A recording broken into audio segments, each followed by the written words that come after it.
Charlie Kirky. I spot the perky. Charlie Kirky. Charlie Kirky.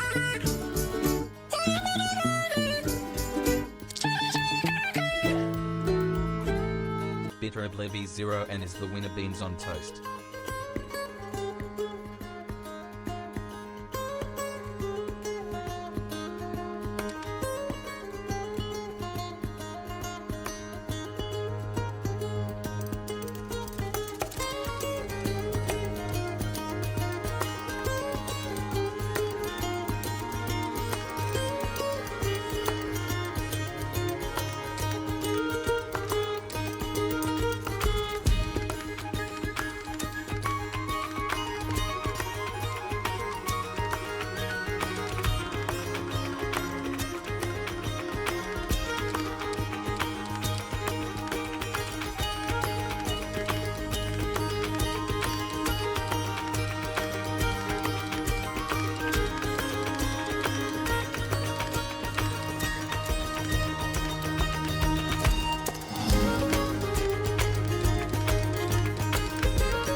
Moskva kjøver far, ni denne manslag med på den påstand. Arna hører til landet, I grew.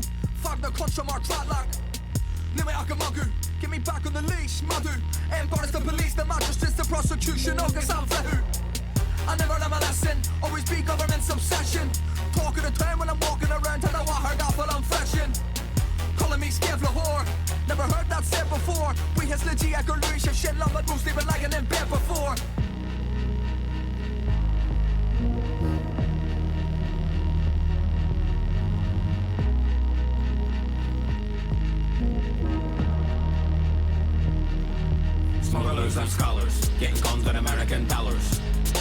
it before, did it again, no, but I don't need your help with internal matters. Smugglers and scholars, getting guns with American dollars.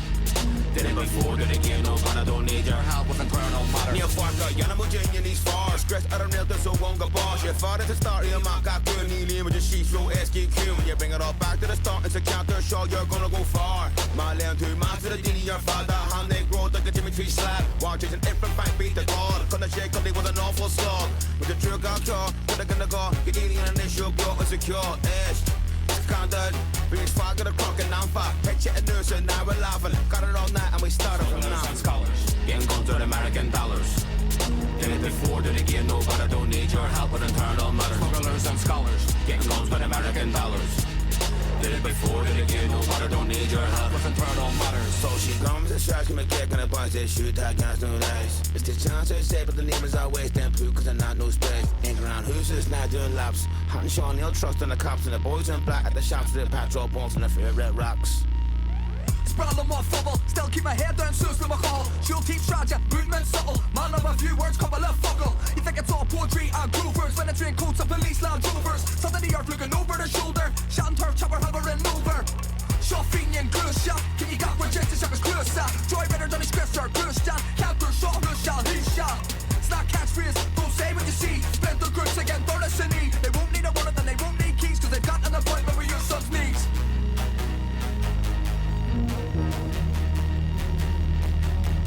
Smugglers and scholars, getting guns with American dollars. Did it before, did it again, no, but I don't need your help with internal matters. Smugglers and scholars, getting guns with American dollars. Did it before, did it again, no, but I don't need your help with internal matters.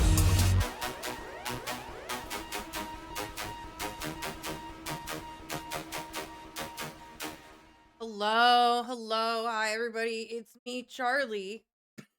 Woo! Right before I went to come on camera, I finished Metal Gear Solid 1 today. It was awesome. That's not what I did right before I came on camera. Sorry, I was reading my cat. That's awesome. I'm glad you finished it. Right before I came on stream, I was lighting my joint and an amber fell and it fucking burned a hole in my pants. I didn't even realize it was there until like it started to burn me and I was like, ow, ow, ow. And then I had to find it. And I'm wearing leggings, like stretchy yoga, like, look, I don't know if you can see it. Look at my crotch. Right there. I freaking burned a hole in my, like, favorite pair of leggings. And now I'm like, oh, I don't have enough time to go inside and put on a new pair of leggings. It's like my favorite, but it's not doing what I need it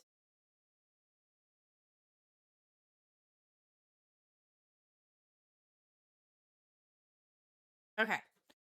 So yeah, I burned a hole in my leggings. I'm pretty bummed about that. I went from having 5 pairs of pants back down to 4. I was at 2. Gone up to 5.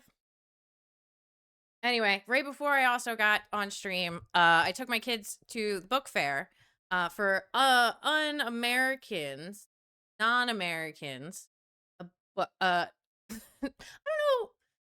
know when the book fair stopped. I do know it stopped for like a time, but we have this thing here in America called a book fair. And a book fair is where this book company, usually Scholastic, goes from school to school and they just sell books. That's all they do. Well, and then they have like, you know, like bookmarks and pencils and other kind of like knickknacks and junk to really get the kids excited. So it don't listen, that's no shade. I know I distinctly remember buying a pencil that smelled like skunk, and I thoroughly did not mind that smell. Doesn't bother me. Skunk does not bother me. I'm glad it doesn't though. I'll explain why in a second. I think Blue's heard the story before. But I took him to the book fair and they picked out 3 books on oxalotls. Okay? I need you to know I did not have any influence over that purchase whatsoever. I said, you go pick your books out and I'll check the prices. And, you know, if we think you can read it, great. And if we don't think you can read it, you know, we'll work on it, right? If you really, really want it, we'll get it. So I sent them out and one of them wanted a squishy like a squishy thing to squish, but there were no things that had one in the size he wanted. So he picked out the Oxalotl book because the Oxalotl book had a squishy. Then my other son picked out a different Oxalotl book and ran it over to me and said, "For mommy," and gave it to me,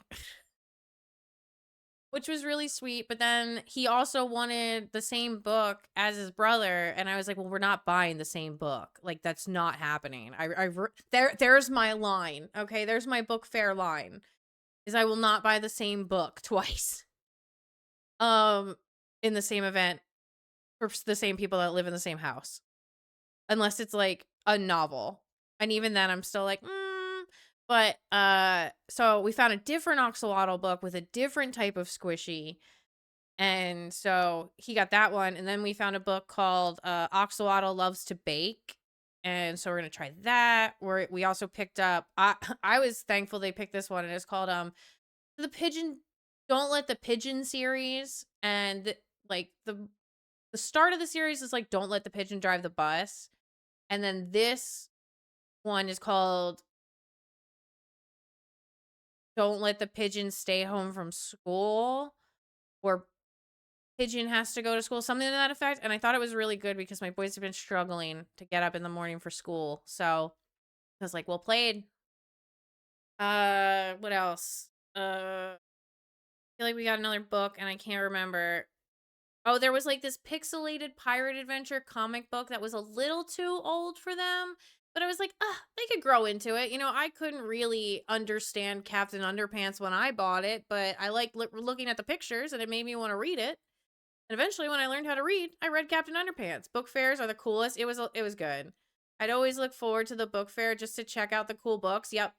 I love book fairs. I grew up in the generation that when you read X amount of books, you got pizza parties or like single gift certificates to Pizza Hut. Like, I had a Pizza Hut like a block away from my grandparents' house. I would walk there every weekend after earning like 100 stickers or whatever from reading. Like every weekend I was getting a free pizza. It was insane. I think we need to bring that back, but maybe not do pizza. Maybe something like similar, but not as bad, you know? Like maybe we should work with Chuck E. Cheese and be like, hey, Chuck E. Cheese, let's do a book thing, right? Kids want to play arcade games. You also want kids to read. Handshake, please. Anyway, oh,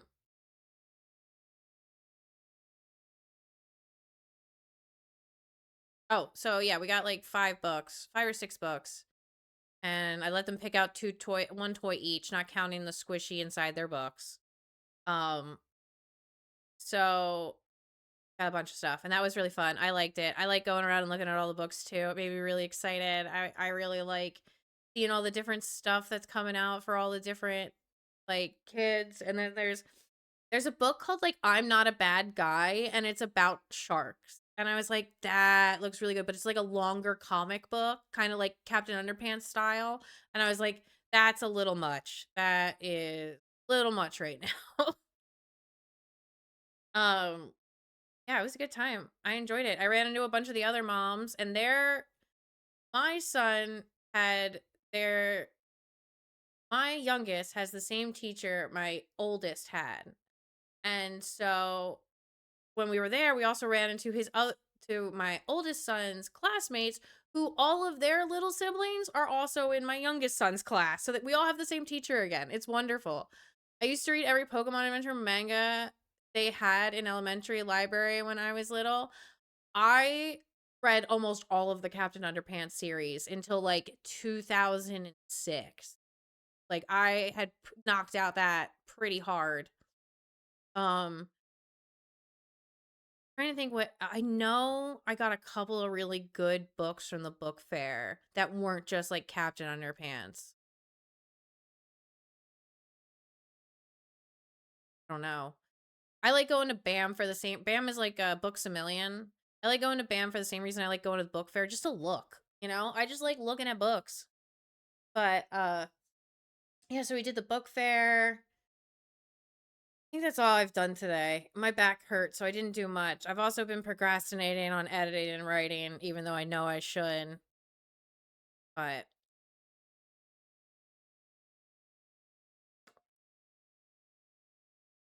there were more Pokemon books there. The Pokemon section was a little thin, though. There were so many diaries.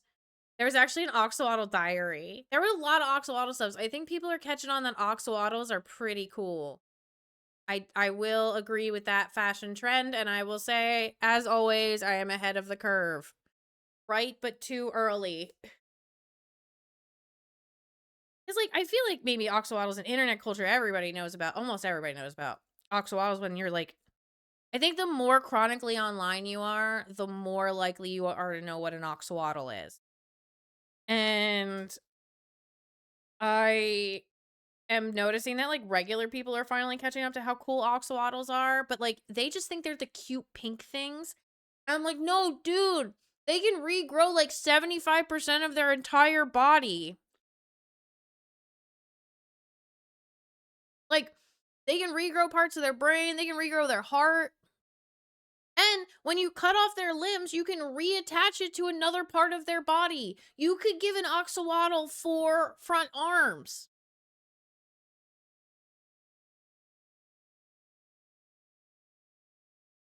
Like, they regrow everything. They're so freaking cool.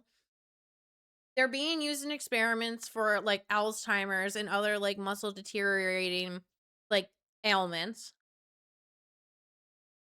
Like, they're so freaking cool, and there's so many different types.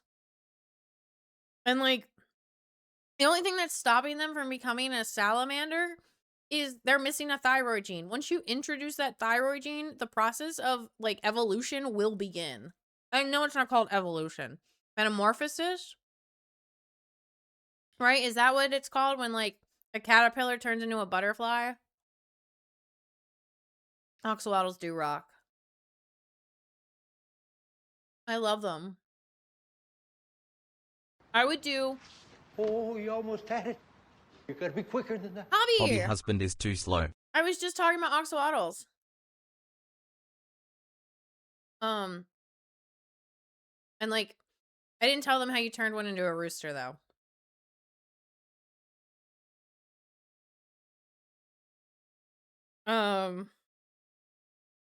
Shit, what else was I gonna say about Oxalotls?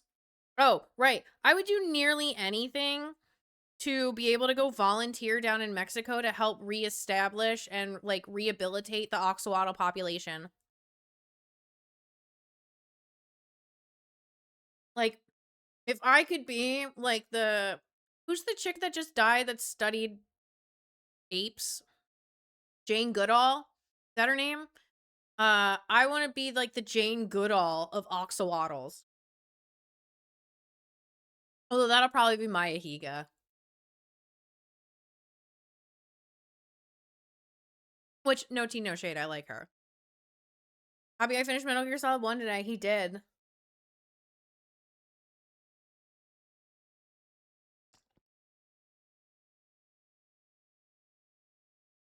All right. Let's get to the news.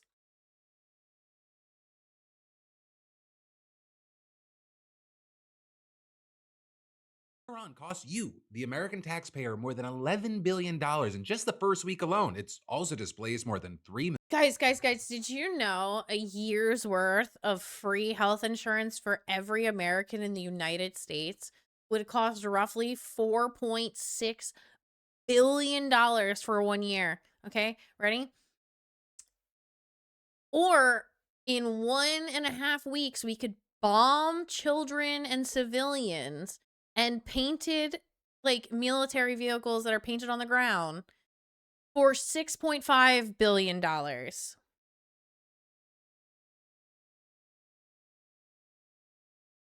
I need guys consider how much money we spend in the military. Everybody's always like, oh, giving everybody healthcare is gonna be expensive. It's like, look what a week in Iran did. Like, that could be your roads being fixed. That could be better, like, electric grids being placed. This could be helping Americans, but instead we're killing people. Isn't it wonderful? Isn't she beautiful? Million people, and we're now facing the largest supply disruption in the history of the global oil market. And while the pace of Iran's retaliatory attacks, they may have been slowing down, they definitely haven't stopped, and the havoc they've just continued to wreak across the Middle East, it is proof that Donald Trump is lying to you, right? Because while he claimed at this campaign-style rally in Kentucky yesterday that the war, it's already been won, saying that the US and Israel have virtually destroyed Iran, we're now almost 2 weeks into this whole thing, and it remains entirely unclear when it's going to end. And the reason I say Trump's lying rather than he's pushing a falsehood he believes in is because it seems like It's never going to end. We're in another forever war. They're trying to bring upon the Armageddon and the fucking... They're trying to bring on the rapture, but the problem is that the rapture isn't real. So they're just gonna be stuck in a war, forever convinced that one day God will come and take them to heaven. But that's not happening. Because it's not fucking real. Like, you can't even see the screen. I didn't even realize that. God damn it. But, like, it's either A, everybody's going to withdraw all at once at the end of the year, or B, we're going to be stuck in another forever war because these morons in like, the lack of... These morons and, the lack of separation of church and state, like, it's going to put us in a forever war where they're just sitting there waiting like, okay, well, maybe the next bomb and 10,000 or like Middle East innocent civilians, maybe that will finally get God to come down and bring me to heaven. Like, no, dude. You're the rapture. You're sending everybody up to heaven. Like, come on. like he knows what he's saying just isn't true. In the same speech, he acknowledged that the mission, whatever it is, remains incomplete, and the war, it has to go on. We don't want to leave early, do we? We got to finish the job, right? And with all that, just today, Kuwait, Iraq, the UAE, Bahrain, and Oman, they've all reported drones or missiles flying over their territory with at least I moved. some making it through. What did I do? I moved. Oh. All I did was drag the browser slightly farther across the screen, and everything broke. The war in Iran cost you, the American taxpayer, Oh, you guys reminded me. more than $11 billion in just the first week alone. It's also displaced more than 3 million people, and we're now facing the largest supply disruption in the history of the global oil market. And while the pace of Iran's retaliatory attacks, they may have been slowing down, they definitely haven't stopped, and the havoc they've just continued to wreak across the Middle East, it is proof that Donald Trump is lying to you, right? Because while he claimed at this campaign-style rally in Kentucky yesterday that the war, it's already been won, saying that the US and Israel have virtually destroyed Iran, we're now almost 2 weeks into this whole thing, and it remains entirely unclear when it's going to end. And the reason I say Trump's lying rather than he's pushing a falsehood he believes in is because it seems like he knows what he's saying just isn't true. In the same speech, he acknowledged that the mission, whatever it is, remains incomplete, and the war, it has to go on. We don't want to leave early, do we? We got to finish the job, right? And with all that, just today, Kuwait, Iraq, the UAE, Bahrain, and Oman, they've all reported drones or missiles flying over their territory, with at least some making it through and hitting their target. Kuwait, for example, said that its international airport had been damaged, and in Iraq, an Italian military base was hit, with luckily Italy's foreign minister saying that military personnel at the base had sheltered in a bunker and avoided any injuries. But the same couldn't be said everywhere. Roughly 30 miles off the coast of Iraq, 2 oil tankers were set on fire, possibly by boats carrying explosives, and a person got killed, and another 38 people had to be rescued at sea. And with that, you had Iran claiming responsibility for attacking one of the tankers, with the Revolutionary Guards claiming in a statement that the ship had disobeyed and ignored warnings. And while the statement didn't mention the other ship, Iraqi officials apparently suspect that Iran was behind the attack on the other one as well. And then, actually, Iran's believed to have been behind yet another attack targeting a container ship about 35 nautical miles off of the coast of the UAE, as well as... Like, we're talking a lot about what Iran is doing. Where are we bombing? Can we talk about where we're bombing and what we're doing right now? Like, we're very much like, look how they're attacking us, versus like, look how they're retaliating to our attacks.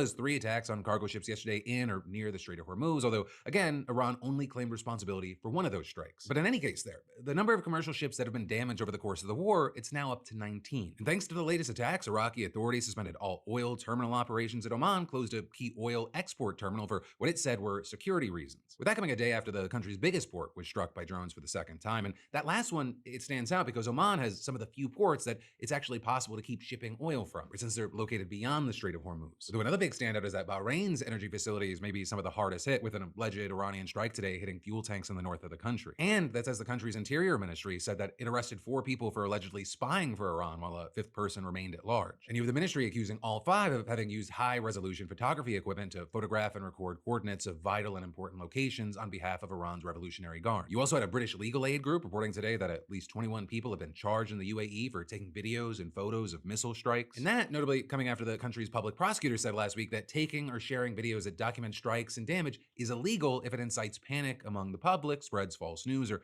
harms public security and order. Right, and then talking about back here in the States, if you live in California, it's being said that you could be Iran's next target, or at least that's according to a newly surfaced warning issued by the FBI to law enforcement agencies in the state last month. With that saying that Iran, quote, aspired to conduct a surprise attack using unmanned aerial vehicles launched from a sea vessel against the state in the event that the U.S. conducted strikes against Iran, with a notice adding, we have no additional information on the timing, method, target, or perpetrators. Now with that, I want to note that this was reportedly unverified intelligence, and there's no evidence as of now that this is actually a realistic threat. And as far as what others are saying, you had Trump telling reporters yesterday that he wasn't worried about Iran ramping up its retaliation to include strikes on U.S. soil. And then you had California Governor Gavin Newsom saying that he was in constant coordination with security and intelligence officials to monitor potential threats to California, including those tied to the conflict in the Middle East, and adding, while we are not aware of any imminent threats at this time, we remain prepared for any emergency in our state. Though with this, while Iran may have a very hard time attacking the United States directly with weapons, it's already done it over the internet, because there's apparently been a major cyber attack targeting a major US-based manufacturer of medical equipment, which told its roughly 56,000 employees Wednesday to disconnect from all networks and avoid turning on company-issued devices. Though it also said that it had no indication of ransomware or malware and believed that the incident is contained. But also with this, you have experts saying that this could be part of a troubling trend in cyber warfare, with the head of a cyber threat intelligence firm telling the Wall Street Journal, rather than targeting hospitals or frontline healthcare providers directly, adversaries may focus on critical suppliers and logistics providers where disruption can cascade across the entire healthcare system. Well, the company didn't say who it believed was behind the attack. You had a hacker group appearing to take responsibility for it, calling it retaliation for what's widely believed to have been a US missile strike on an Iranian elementary school that killed 175 people. Right, that's now reportedly the conclusion of even the Pentagon's— Okay, we kill their children. They hack our computer systems. I feel like one's worse than the other. own preliminary inquiry. And you had the Washington Post reporting today that it wasn't a case of the missile missing its target. Instead, the school was actually on the target list, but it may have been mistaken for a military site, which has now raised even more questions about whether AI was part of the decision-making process. Because AI has continued to be used to wage this war, including for target selection. And with that, you had U.S. Central Command reporting today that it had struck approximately 6,000 targets in Iran since the war began. With that including 60 Iranian ships and 30 mine layers, which has been a major focus since we started seeing reports that Iran may have started mining the Strait of Hormuz. CENTCOM's also been posting clips today suggesting that it's targeting Iranian aircraft as well as mobile missile launchers on land. And with whatever they're hitting, we're also seeing reports that some of Iran's most significant cultural sites have sustained significant damage. And then with all this, on the Israeli side, you have the military claiming today that it struck a site where Iran advanced critical capabilities and nuclear weapons. They also claim to have taken out members of Iran's internal security forces in the capital with drones. But then inside Iran, notably, residents have reportedly said that security forces have been increasing their presence on the streets, trying to show that they're still in control. And that's as the reported death toll in the country has remained relatively steady, with Iran's representative to the UN claiming today at least 1,348 civilians have been killed since the war began. Though maybe the most shocking number coming out today may have been reports from the UN Refugee Agency saying that up to 3.2 million people have been internally displaced inside Iran as a result of the ongoing conflict, with most of them fleeing from Tehran and other major urban areas towards the north of the country and rural areas to seek safety. But then notably, with all this, if you factor in what's happening in Lebanon, the total number of displaced people, it may easily be as many as 4 million people. With the latest count, but the number of people displaced by Israel's attacks on that country at around 800,000. But that number also may continue to rise as Israel has yet again ramped up its assault on the country, which has so far reportedly killed at least 680 people, including around 100 children. And in recent days, for example, Israeli forces have struck 2 hotels in or near Beirut, including one that was housing displaced families and another where Israel claimed Iranian operatives were meeting. Also, yes. I can tell you how I know that Israel is losing the information war, and that is because whoever wrote this news article put the word killed. Israel forces have struck, wait, where is it? More than 680 people, at least 96 of them children, have been killed in Lebanon, while Israelis' evacuation orders and strike forces have been 800,000 to flee. So this is talking about how Israel killed people. In a lot of other news articles, it won't say killed. Because they're like, you'll notice that. Like, there's certain words that, like, you'll just be like, why did they say it that way? Like, oh, Iran murdered 6 IDF members, but Israel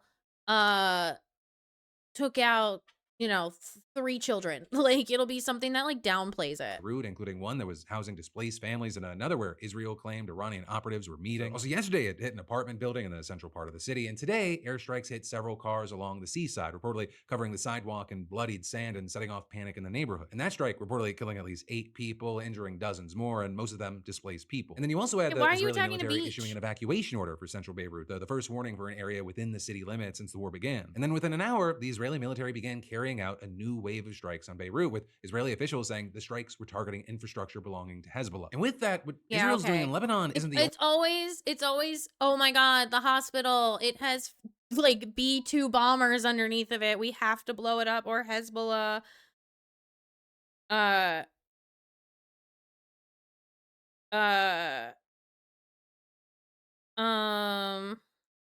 sorry, my brain broke.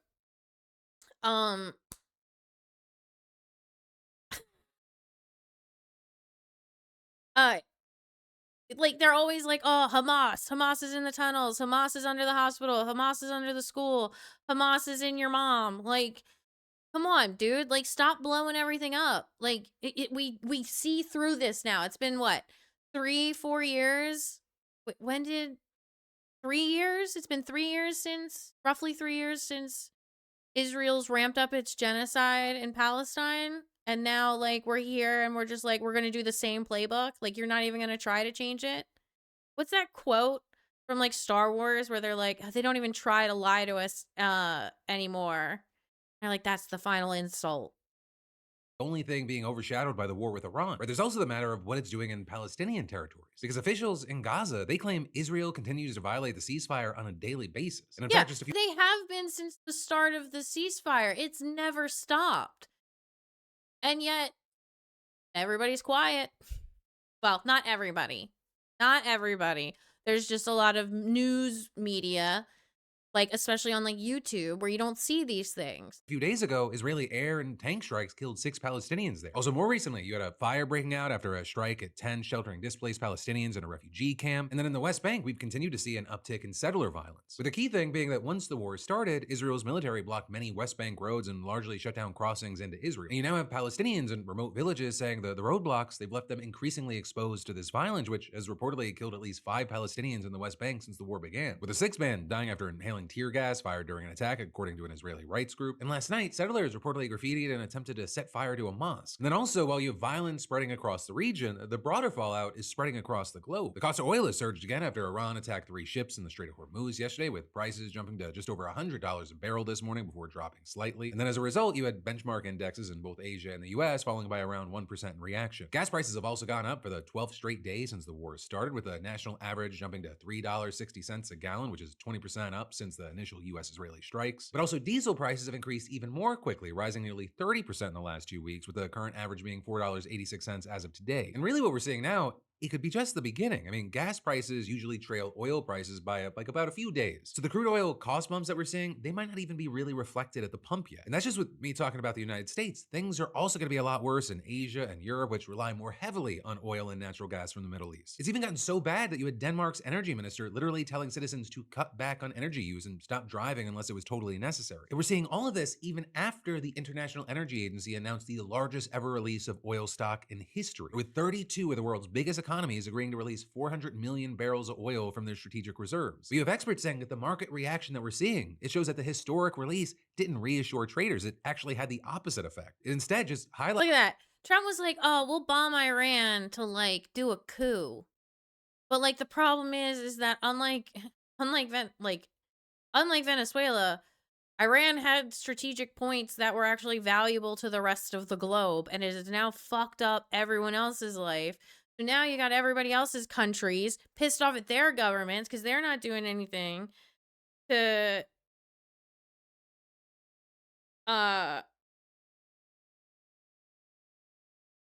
Sorry, someone's laughing at the word Sussex. Like, they literally just, like, we have ruined the entire world because of an old man who shits himself. Like, I can't believe it. I mean, it's a beautiful metaphor for America. It really is. Highlighted how far away we probably are from seeing the Strait of Hormuz open and fully operational again. One of the biggest things is it looks like they're right to be worried. Even though the release of strategic reserves will help, it's a temporary measure that's really not going to do much if the war continues to drag on. With Trump constantly moving the goalposts, talking out of both sides of his mouth, you have investors clearly thinking that this is how things are going to move forward. And in fact, with all this, in its monthly report, the IEA said that global supplies are expected to decrease by 8 million barrels a day. That's almost half of the roughly 20 million barrels that moved through the strait each day before the war broke out. I cannot overstate how major this is. The IEA says that the war has caused the largest supply disruption in the history of the global oil market. And you have experts saying that even if the war were to end and shipments were to resume, it could be months before the energy market goes back to normal. But then it's also not just the energy market. Experts say that we'll see prices rising in other areas as well, especially with food prices. Or for one, when oil prices go up, it becomes expensive to transport goods and services, which causes producers to increase their prices for consumers already. If y'all haven't started your own gardens, please. What's up, lol gang? Hangers. How are you, man? I'm doing pretty okay. Sussex. Have you not heard of Sussex before? I know England has a Sussex. Struggling with high gas costs at a time when affordability is a huge issue. And then some businesses, they might not be able to keep up at all. I mean, which, trust me, for now, I can send messages. Yeah, it's don't get comfortable. and you have experts saying that many of these businesses, they're already operating on thin margins because they're absorbing most of the cost of Trump's tariffs. So basically, they're getting double fucked by Trump. And instead of lowering prices, the anti-war peace ticket president who ran on affordability, he started a war that's going to increase prices, further hurting American consumers and producers who are already struggling to make ends meet because of his tariffs. But then wait.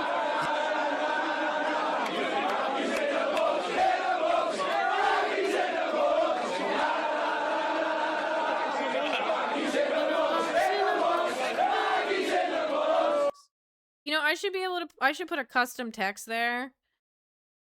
That way when the British get mentioned, they could, like, say something very British. Like, I need the TTS, you know? I think I might add that. Something I was gonna say with... I like tea, mate.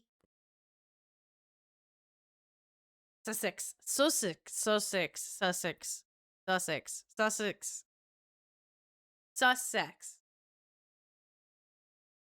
My favorite thing to do is say British things wrong. Like, in it.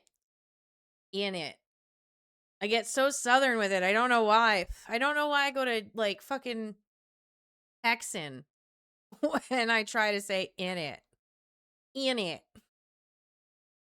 It gets worse. The affordability crisis that this war is already causing, it goes way beyond oil because the Strait of Hormuz is also a key shipping route for many other products, and the blockade is almost entirely in it, mate. Although I do like to do turkey tree. That's Irish. That's my Irish. Turkey tree and tree turds. Talking in a pirate accent is way better. I do like doing that one. Yar. Yar, me matey. I too am from Texas, y'all.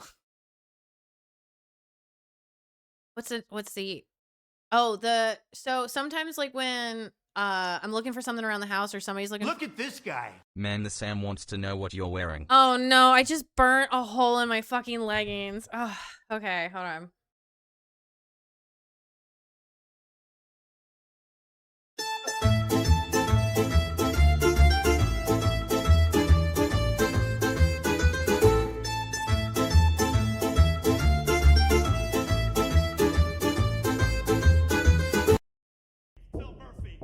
We're from Jersey, baby. Spent all my points. Nice. And you're not. All right, I have the most, like, mom fitness wear, minus the hole on right now. I've got the yoga leggings with the pocket. I've got a crop top underneath. I've got a crop top sweatshirt from Philip DeFranco. It's very dirty. And oh, I've got the socks with the slides on. Ain't even a big hole. What do you mean? What? It's gonna tear the leggings apart once I put these in the tub or in the wash. That from Philip himself? Yeah. It was like one of his first releases of his crop tops. I have a bunch of his sweaters. I have this one. I have the barely functional crop top. I have the Bitches Be Crazy, I'm Bitches, jogger sweater. I have the I Am Better Than This sweatpants. He wore it himself? Whoa. Girl. Rude. I also have his One Day We'll All Be Skeletons Christmas sweater and his One Day We'll All Be Skeletons Halloween skeleton. I think there might be one more in there, but I like his merch. I'm not gonna lie. It's very comfortable and easy to wear. And like, unless you're like familiar with his stuff, like this is just a nice hoodie. I just got a new shirt. Ooh. This big dragon I'm working on is huge. How big? How big of a dragon?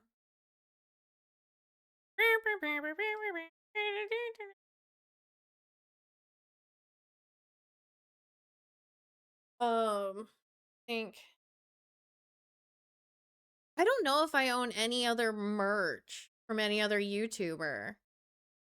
Also, this great stopping point, Philip. No, I don't think I own any other merch from anybody. It's large. I have a Tiamat back here that I need to finish painting. Hold on, I'll show you.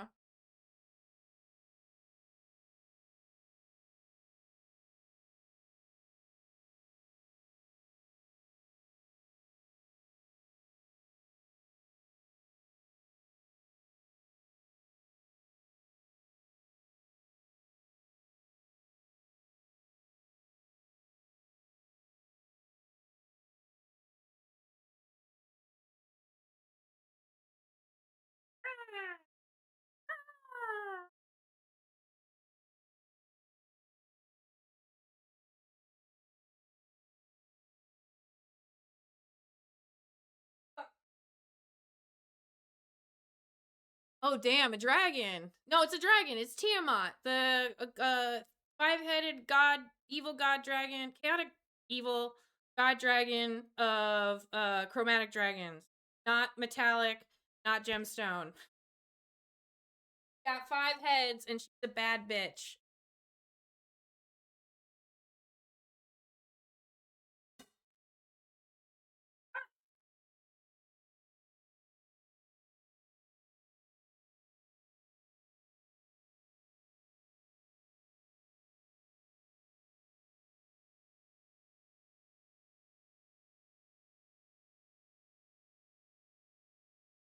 Doesn't a Hydra have 3 heads? No, incorrect.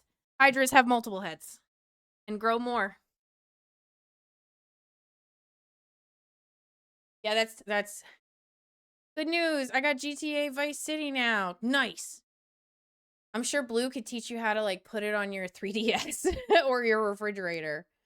I own 0 YouTube merch. I own a hooligan shirt and a cap. Whoa, is that real? Yes. It's for D&D. It's a 2-scale model. So if you put like a miniature figure that's like person size to it, it would be 2 scale. PS2. I get the trio on my PS5. I have Vice City, San Andreas, and one other. Bitch. Wish I had like a model to put next to. But I gotta finish painting it. I'm doing it in Turbo Dork. The problem with Tiamat though is that like her heads are different colors. Gotta get them all now. Also the posters. The posters were good for GTA. Do we think GTA 6 is coming out?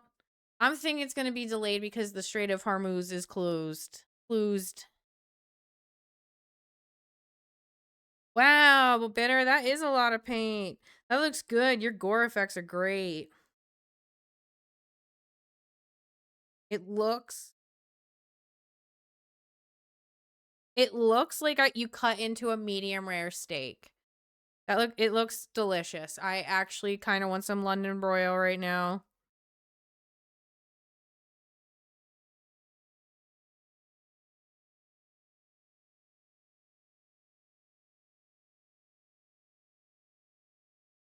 Oh my god, I love food. Oh my god, it looks so good.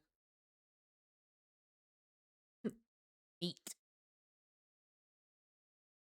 Temporarily halted container ship traffic in the waterway. And then on top of that, temporary closures and disruptions at multiple major international airports in the region have paused I color match it to steak. It looks like that. You did a great job. Like, for real. Like, it's straight up. That pause, though, on his face. This one. a key shipping route for many other products, and the blockade has almost entirely halted container ship traffic in the waterway. And then on top of that, temporary closures and disruptions at multiple major international airports in the region have paused nearly 1/5 of global air freight capacity, which has caused disruptions to shipments of consumer electronics, pharmaceuticals, and precious metals. But again, where experts say that Americans can see the biggest impact is with food prices and agriculture. Yeah. Ugh, God, I've never been more glad. Zombie Dragon go brrr. When you had it pause before, it looks like he was sneezing. Yeah, this one kind of looks like he's sneezing too. I have so many vegetables to plant, and I'm so excited, and I'm really glad I started already, and I'm really glad I worked out most of my kinks last summer. Now I'm pretty confirmed on my kinks, but I feel good, especially about like peas. Growing the peas, I'm pretty confident in. Growing the pumpkin, I'm pretty confident in. Watermelon, less so. We only have like a few more things to do for the planters, but I've got everything started. Also, like my sunflowers, only 6 of them haven't burst through the soil yet at 18. So, pretty excited. When you had it, oh, I already read that. Because in addition to oil, the Strait is also a key passage for fertilizer, which is absolutely essential for global agriculture, with Bloomberg also describing this as a fertilizer crisis like never before. In that, it creates a chain reaction of events. You're growing chocolate habaneros. That sounds great. I'm doing Thai chilies too. Excited for those. I want to do my own crispy chili oil, crispy oil. What is it called? Chili oil. When fertilizer supply is low, it makes farming costs higher and reduces crop yield. I'll Two record myself factors that eating both mean one. higher Yes. food prices for Tag consumers me in the in it. grocery store. But then that is only further exacerbated by the rising energy crisis. Energy is a huge input into the food supply chain. It's used for everything. Farm Is machines. that like kind of how like chocolate mint is different from like lemon mint, or like peppermint, wintergreen, chocolate, lemon. Those are all like different family members of mint. Is that how like habaneros work? Is it more of like a slight flavor difference between like a different type of habanero?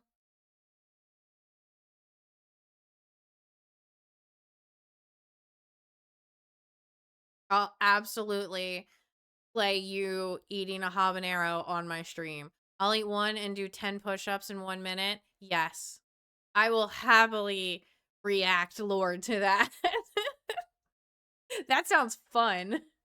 That sounds like something I would never do. Machinery producing fertilizers, transportation, processing. So when prices increase for almost every aspect of food production, those are also passed off to the consumer in food prices. But Your despite all underscore of these pal very underscore blue 69 says, hell yeah.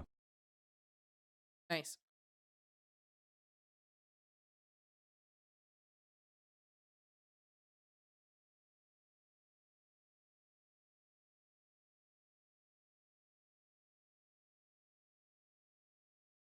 Sorry. serious concerns, Trump has just continued to I wonder if downplay I the should pending post it oil on my price. YouTube. Yes. as well, also making contradictory statements. Well, speaking at an event in Ohio, you had Trump claiming, I figured we'd be hit a little bit, but we were hit probably less than I thought, and we'll be back on track in a pretty short while. Prices are coming down very substantially. Oil will be coming down. But then, literally at the same event, he also told local reporters that he would tap into the US's emergency petroleum reserves, with him then later confirming the release of 172 million barrels. But then also, after that, we saw Trump trying out an entirely different strategy, and he tried to paint high prices as a If I still will remember it though, yeah, do it. I think you should do it. I think it would be really funny to watch that, and I think it would be something that other people would enjoy more than just. good thing, writing on Truth Social. The United States is the largest oil producer in the world by far, so when oil prices go up, we make a lot of money. Now, a big thing, yes, it is true that the United States is a huge oil producer, but it also imports a ton of other oil products. And what's more, studies have shown that high oil costs only benefit wealthy oil producers and their shareholders, while American consumers, regular people, end up footing the bill for higher prices. And also, while you have Yeah, Trump we and learned this in the Iraq War. We learned this in the War on Terror. his administration painting the oil prices as a short-term pain for long-term gain in Iran, it's still unclear how short-term this will actually be. Or like we've talked about, Trump has repeatedly contradicted himself about when this war will end. And even if he did decide to end the war soon, doing so at this point also carries Inside huge job. risks. Oh, it's always an inside job. Oh, everything with the Trump administration is an inside job. There's people like in the Trump administration placing bets on like crypto betting sites and winning like millions of dollars because they're able to like accurately predict something like 30 seconds before it happens. And like it, sorry, this is a great pause too. It's always an inside job with them. But as you have places like the Wall Street Journal explaining, he's basically in too deep now. Because if any remnants of Iran's regime 'Cause are I'm left in in place, too we would deep. essentially just grant Tehran control over the world's energy markets while also sacrificing security in the region that could make another more devastating regional war likely. For the Strait of Hormuz, it's an incredibly valuable piece of leverage for Iran, one that they're not going to give up easily. And in fact, today you had Iran's new Supreme I wish I did that. I fair. I am just, it's been one of those days where like I've just been like all over the place, you know, leader reportedly scattered. vowing to keep I'm glad I fighting can finally like sit down and like chill with you guys and smoke and like just do this. while explicitly threatening to continue weaponizing the strait in his first statement since assuming power. Though, the reason I say reportedly there is because he didn't actually read the statement himself. And notably, he hasn't actually been seen publicly Like if I knew breaking the law was gonna get me rich, I would have done it more. You know? Like why was I like beaten as a kid to be a good kid if like, getting away with this bullshit is fine? I got an ice cream. I'm so jealous. at all since his appointment, which has then raised speculation that he was killed or injured in the strikes that killed many of his family members. But still, in this statement, you reportedly had the new leader saying Iran would not refrain from avenging the blood of its martyrs and claiming that he will activate new fronts if the war continues, while also threatening to destroy enemy assets to the same extent that Iran's assets have been destroyed. With him then reportedly going on to promise that he will continue to use the Strait of Hormuz as leverage. And so with all this, you have experts saying at this point, even if the US did end its war, there's no guarantee that Iran would reopen the strait quickly, and there's also a risk that it'll continue targeting boats or launching strikes at oil-rich Gulf nations, with one explaining, if the regime holds on, even a rump regime, what is to stop its missiles and drones from threatening tankers through the Strait of Hormuz? Last time I ate Carolina Reaper sauce after a pizza, I was throwing up lava. It felt so bad. No. That sounds awful.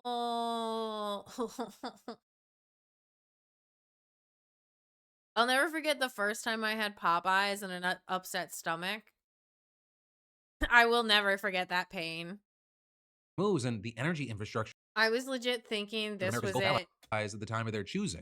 There's sometimes where that it's like you're in so much pain, you're like, yeah, I will die now. That's fine. I would like to stop existing so this pain would stop. I have made nothing but mistakes.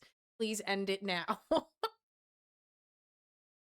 And currently, there are signs that the regime's holding on, with Reuters reporting that U.S. intelligence indicates that Iran's leadership. All right, I'm not gonna lie. That would go hard as like a shirt in the 80s. You know, like that airbrushed on style. Like it gives like very 3 Wolf Moon vibes.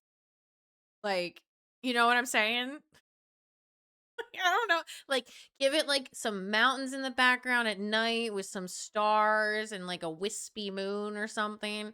Like that would go very hard. Like I'm not gonna lie, someone should jump on that. is still largely intact and it's not at risk of collapse anytime soon. And you have analysts saying I that feel like there would people who unironically would buy that. if the US wanted to forcefully reopen the strait, it would likely require a ground operation that could escalate and is all but guaranteed to result in higher casualties. And so basically, at this point, Trump has made Wait, did he everything have that worse by joke on going to war with before? Iran for The towers in the back. Yes, yes, the twin towers. Yes. Yes. Oh my god. I love a good 9/11 joke. It always comes back to 9/11, guys. Jet fuel doesn't melt steel beams. no discernible reason. And right now, it looks like even if he does pull out and declare victory, he's fucked everything up so much that future conflicts, including ones that the US I will got a get good drawn joke into, sometimes. they're almost inevitable. But for now, that is where we are, and I'd love to know your thoughts, opinions, and reactions to just this full fucking dumpster fire. And then there's more we got to dive into. Okay, he has been taking the jacket off and on. What is the New York City Fire Department's favorite song? It's Raining Men. Oh no.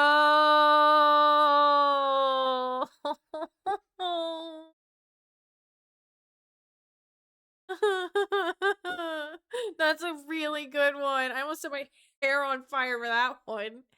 Oh man. All right, I got a really dumb one. All right, you guys ready? I'll let you guys guess too first before I respond. All right. Everybody gets like one. What is a crow's favorite drink?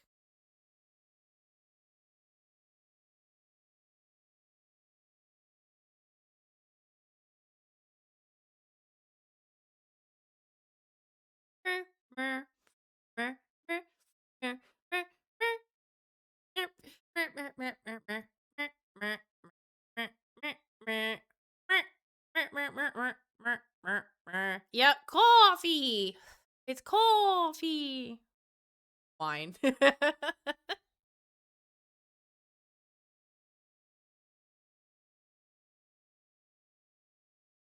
came up with that one morning on my way to the school bus. That was good. I also, why did the leg laugh? Because he was funny. Or because he was, yeah, because he was a funny.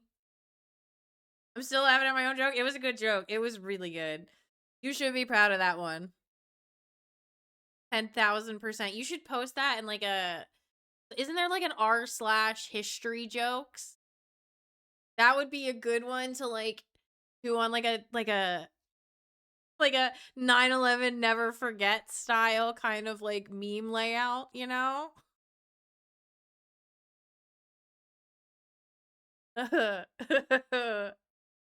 In just a minute. But first, let me take a minute to thank a sponsor and say, I've messed around with this game enough to understand why it has a dedicated fan base. Like, for example, I like the strategy, team building, satisfying, and the champion collecting. It's weirdly addictive. And today's sponsor, Raid Oh. Shadow Legends, is actually celebrating their 7th anniversary this month, and their then Reddit versus blocks now my glow up. VPN, Kind of wild. sadly. The game's evolved a ton. The visual. You're not missing much. I don't even go on there. I'm just like, every time I go to like comment on something or like engage or like make a post, you have to have like all these other prerequisites before you can post on a board. Like you have to have X amount of karma and blah blah blah. And then like sometimes like when you comment on something, like people will just tear into your comment and it's like, bro, 4chan is better for it. I'm not that I'm a 4chaner. I used to be a 4chaner. I used to hang out on /social was my, well, it's not slashes. It's, I guess it is /B. No, /B is Reddit. B is just B.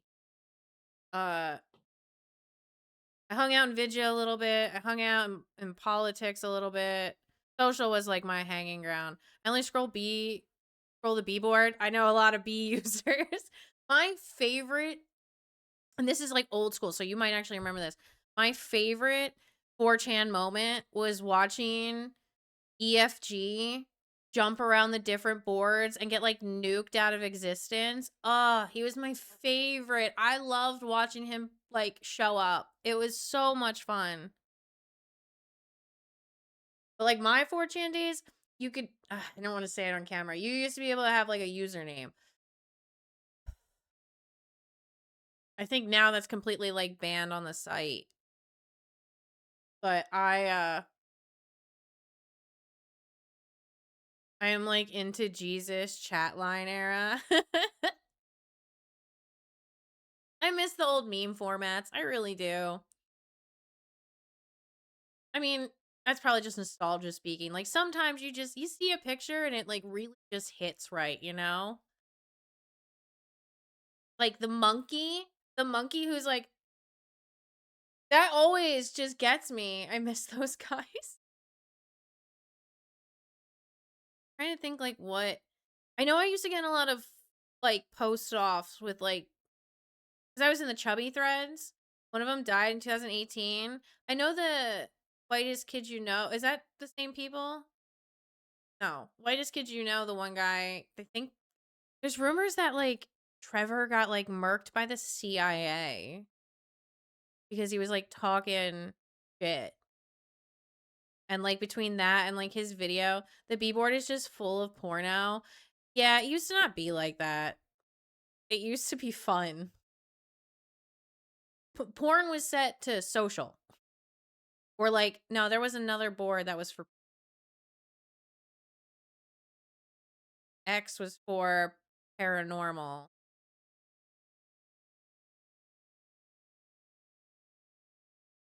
There was another like Soch kind of like board. I don't remember what it's called. I can't remember. Brain farting. It's been so long since I've been on 4chan. I will say, I still do sometimes go on 4chan for the wallpapers. I have an easier time finding wallpapers I like on 4chan than I do on any other website. Already scrolled for 4 seconds and see something really fucked up. Yeah, see, that's why I won't.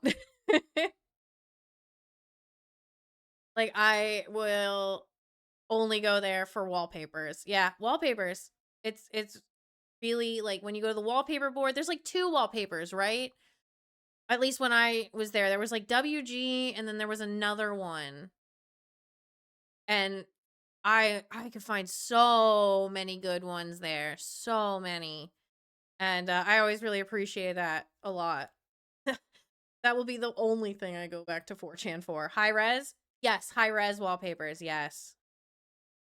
Are sharper, animation smoother, and the whole experience feels more polished. Like, go look at the old graphics and apparently what I looked like years ago to now. I like to think that we're both elevating our game. Why not praise myself in a sponsor push? But also, in honor of Raid's 7 years, new players can get a $200 anniversary package for free, but it's exclusive for downloading via my link or scanning the QR code. This includes legendary Krokmar, the Devourer instantly, plus the epic Galapo, the Recluse at level 25, and as you level up, additional exclusive like Galapagos?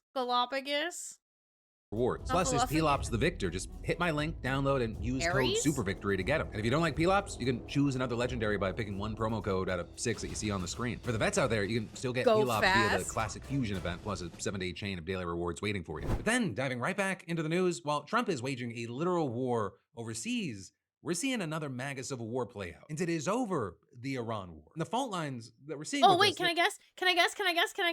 Is it about how, like, Candace Owens is calling Erica Kirk out and she was just appointed like to a position in the Air Force Academy?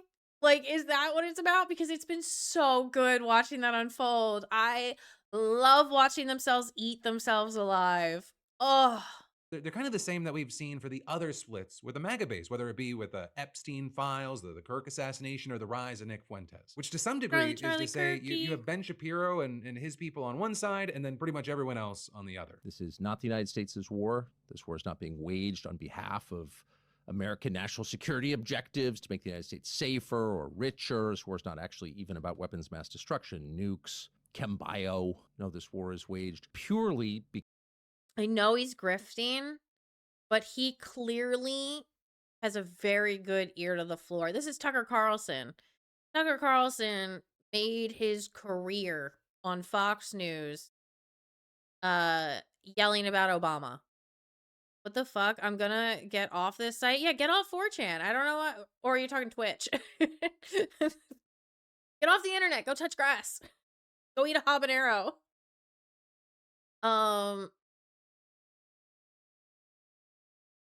Yeah, 4chan. Yeah, no.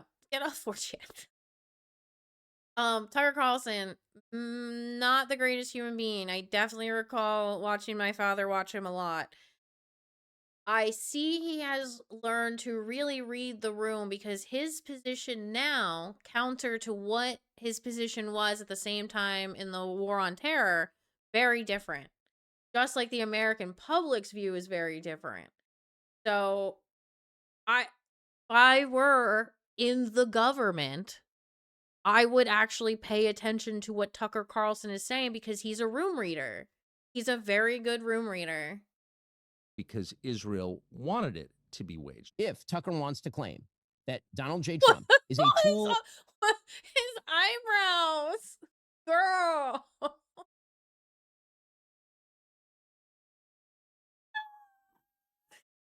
Karl Marx called. He wants his mustache back.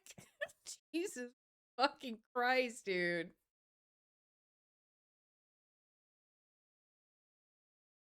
The longer I stare at it, the more he looks like a drunk guy at the bar who doesn't groom himself very well. Like, like, hey. Of the Jews, which is clearly what he wants to say. He should just say it. You also had Megyn Kelly coming out to make an argument similar to Tucker's, calling out Ben directly. No one should have to die for a foreign country. I don't think those 4 service members Are painted on with spray foam. It does look like it. Megyn Kelly also reading the room, but she also has kids that are old enough to get shipped over to the war. And also our Congress just instituted an involuntary draft, which will automatically put all people labeled as male onto the draft list, whether they like it or not. And there's nothing they could do about it. But it's gonna be really funny if we were all transgender now. Everybody transgender. died for the United States. I think they died for Iran or for Israel. Our government's job is not to look out for Iran or for Israel. It's to look out for us. And this feels very much to me I'm good. like it is clearly Israel's That's war. fair. Mark Levin wanted it. It's his war. Ben Shapiro, Lindsey Graham, I'm working to get muscles. Yeah. Miriam Adelson. That's obvious. To that, you had Ben countering that Donald Trump is responsible for the war, not Israel or the Jews. So it's snowing outside. Remember yesterday it was like 82. Today it started snowing. And it's still snowing. My phone is like saying like, hey, the snow is going to stop. Hey, more snow expected tonight. Hey, it's about to start raining. Like every few minutes it's popping off. I lost mine after not training for like 3 weeks. I have been working out a little bit more every day. If I don't drag my kids to the bus in the wagon, I try to do like a couple of sit-ups and push-ups and squats or other stretches for like half hour every couple of days. But I'll be getting back to my yoga sessions soon. So now that it's getting warmer, I can film those for YouTube, and then I'll be doing yoga like once a week.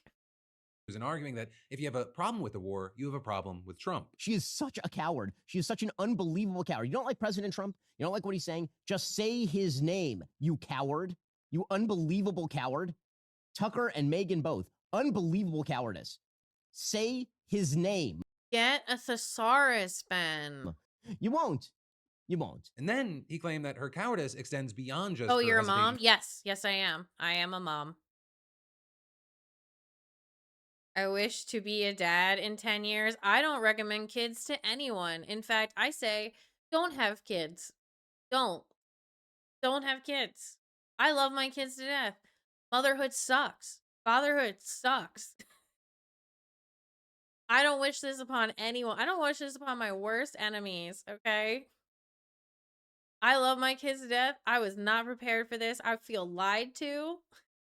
Like, I love my kids. I just, I wish I was better equipped for this. Well, I'm not listening. Yeah, no, it's fine. I just hope you like eating all your own food. I enjoy eating your own food without having to share a bite. Enjoy pooping alone.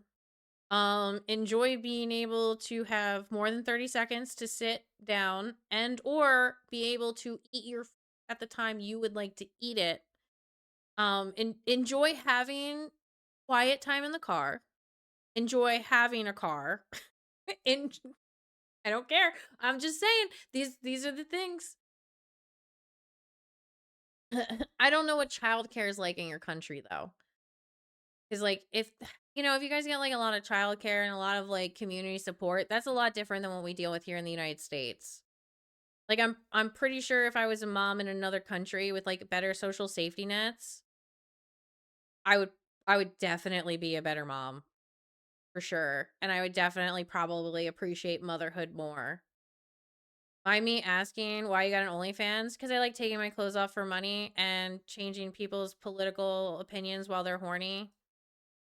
And I don't know. I just like doing it. But yeah, maybe like that would be it. If I lived in a different country, I would probably enjoy this a lot more. I'd probably enjoy living more. America sucks.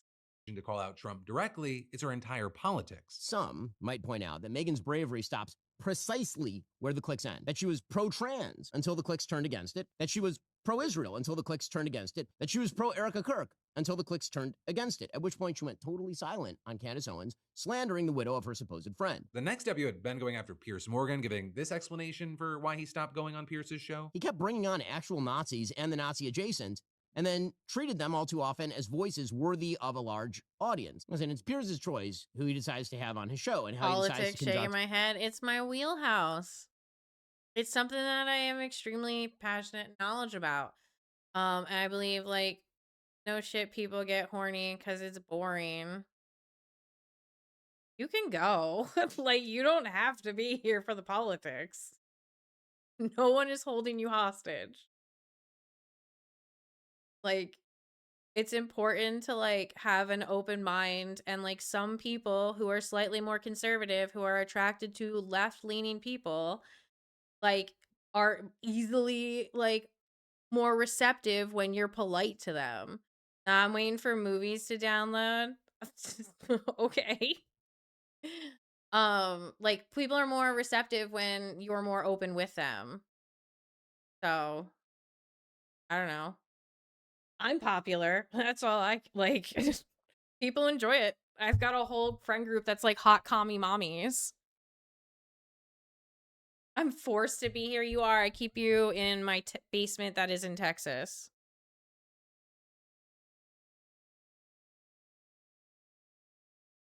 The kind of clown car battle royale that he does on a show every night. And it's my choice not to join that circus. We all make our choices and we all live with them. He then played several clips from Pierce's show as examples featuring Nick Fuentes, Candace Owens, Norm Finkelstein, among others. But then in response to that, you had Pierce pointing out that he's also hosted numerous people who are pro-Israel and anti-Iran, including pundits from the Daily Wire. Plus, you had people saying for the interviews that Ben cherry-picked, he left out the parts where Pierce pushes back against his interviewees, even calling Fuentes a Nazi. And with all this, you had Pierce claiming that ever since he started criticizing the Israeli government, Ben hasn't even politely replied to his occasional text messages. Ben Shapiro used to make a mockery of deplatforming when the person being deplatformed was Ben Shapiro. But his uncompromising views on Israel and America's military and political support for Better Israel shut have up. turned him into a cancel culture vulture with the very same sneering intolerance he used to loathe. If you disagree with him, you're a Nazi, he says. The difference between me and you, Ben, is that I'm heavily criticized by both sides because I listen to No, both I can sides. see everything and very you buy, often right? I criticize both sides too, without fear or favor.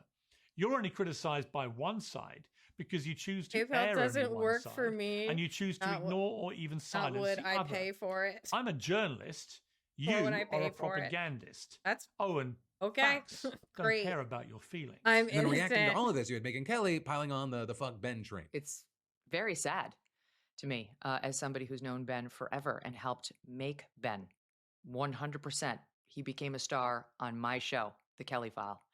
I'm very sorry to see this happen. Truly, how many people must be culled from the conservative movement in order to make Ben happy? Right now, with all this, you've got both sides of this debate claiming to represent the majority of the conservative movement, painting the other as actually the minority. But at least on Iran, the truth ends up being kind of complicated.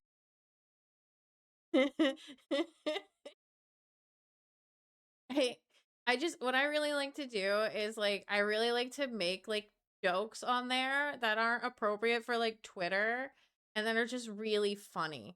And like I just sometimes I crack myself up. I post things really clever. Our pirates. I was hacked, I swear. I'm not judging. I'm thankful.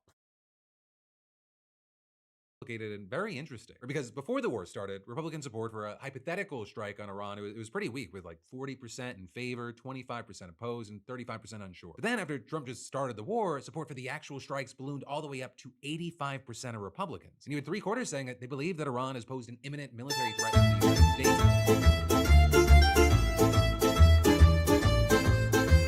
Mamma mia.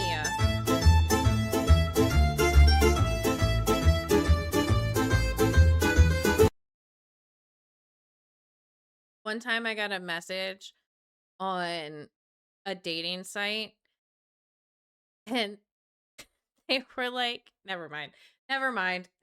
When I get to like a certain number of messages, I'll like go through them and then I'll read them on stream. That's always really funny. Enjoy doing that. I get some wild ones. Sometimes I get ones that are like whole ass books where people are just like straight up sending me like a role play they wrote. Or like sometimes I just get like straight dick pics. Oh yeah, no, it's great. What else? What else have I gotten?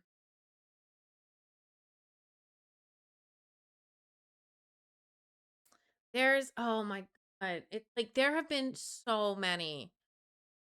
And like right now I think I'm at to like 190, but the last time I did it, I waited until I got to like 300. And like that's after removing like the ones that are like, hey, I'm like, I'm not responding to this. Because like I have a strict like whole like, unless you're a Hasanabi hen, don't talk to me. Like enjoy the show. But trying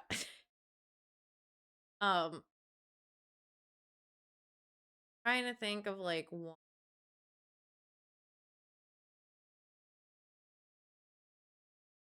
Can't pull one off my head. 6 and 10. 300 messages? Yeah. Holy shit, men are crazy. Why? Am I not attractive?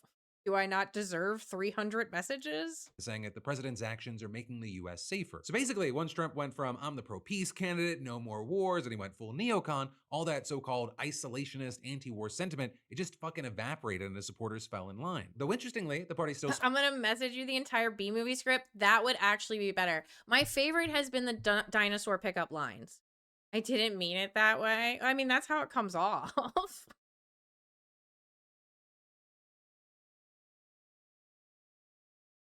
split about 50-50 over putting boots on the ground, at least for now, until he does it, and then you see just everyone change their minds. And so it's going to be very interesting to watch what happens there, also how this MAGA civil war continues. But what I will say is, putting all the infighting about the war aside, Republicans, they can at least come together over their shared hatred for journalists. Because the Secretary of War, some call him the Secretary of War Crimes, he's targeting photographers who just dare to take bad photos of him, with the Defense Department reportedly banning press photographers from all future press briefings about the war that's not a war in Iran because, wait for it, they published 9/11 pickup lines. I haven't gotten one of those yet. Or at least not one that's been memorable, and I should never forget a 9/11 joke.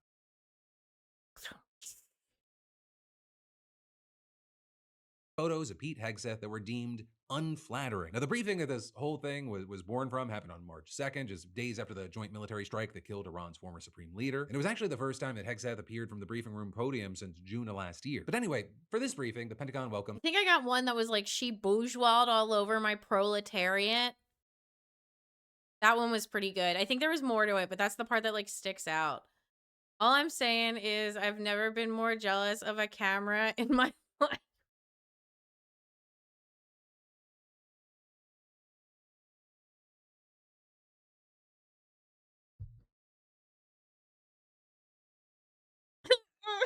A bunch of photographers from various sources, Bloomberg, the AP, I don't get Getty it. Images, Reuters, and The 9/11 joke or the bourgeois all over my proletariat. You know, like she, what's the original form? Like where she like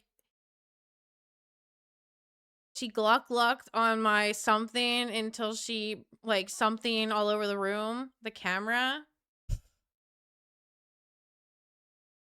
What don't you get? A bunch more. And so they snapped away, and afterwards, those pictures were published in outlets around the world. But then, members of Hegseth's team reportedly told colleagues that they didn't like the way that the secretary looked. And so, they took the only reasonable option, and they blocked press photographers from the next two briefings on March 4th and March 10th. Only the Wait, members of Hegseth's team reportedly what away, were the and pictures? afterwards, This is the picture that they were like, no, he needs to go. sources Bloomberg, the AP, Getty Images, Reuters, and a bunch more. And so they snapped away, and afterwards, those pictures were published in outlets around the world. But then, members of Hegseth's team reportedly told colleagues that they didn't like the way that the secretary looked. And so, they took the only reasonable option, and they blocked press photographers from the next two briefings on March 4th and March 10th. Only the Defense Department's staff photographers were welcome at those. That's and you so had the Pentagon Press petty. Secretary Kingsley Wilson saying in a statement, in order to use space in the Pentagon briefing room effectively, we are allowing one representative per news outlet if uncredentialed, excluding pool. And adding photographs from the briefings are immediately released online for the public and press to use. If that hurts the business model for certain news outlets, then they should consider applying Peg Hosbreath does look pretty cringe. Wait, what does the steam have to do with this? Wait, steam?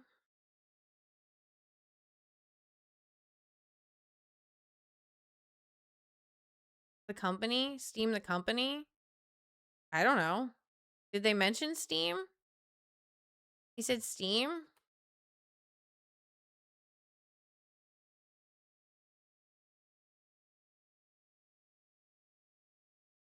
and it was actually the first time that Hegseth appeared from the briefing room podium since June of last year. But anyway, for this briefing, the Pentagon welcomed a bunch of photographers from various sources: Bloomberg, the AP, Getty Images, Reuters, and a bunch more. And so they snapped away, and afterwards, those pictures were published in outlets around the world. But then, members of Hegseth's team reportedly told colleagues that they didn't like the way that the secretary looked. And so, they took the only reasonable option, and they blocked press photographers from the next two briefings on March 4th and March 10th. Only the Defense Department's staff photographers were welcome at those. And you had the Pentagon Press Secretary Kingsley Wilson saying in a statement, in order to use space in the Pentagon briefing room effectively, we are allowing one representative per news outlet if uncredentialed, excluding pool. And adding photographs from the briefings are immediately released online for the public and press to use. If that hurts the business model for certain news outlets, then they should consider applying for a Pentagon press credential, which of course is a slap in the face at the outlets that surrendered their Pentagon credentials and walked. They said Hegseth's team. Yeah, Hegseth, not Steam. Hegseth's team. Not Steam. Yeah. down Alf? after refusing to sign a policy prohibiting journalists from soliciting any information that the Hold in government doesn't here. expressly approve. Right, so punishing journalists for trying to do journalism. But with this new development, press rights advocates, they weren't exactly pleased with the development. The National Press Photographers Association condemned the decision, calling Hegseth is a name.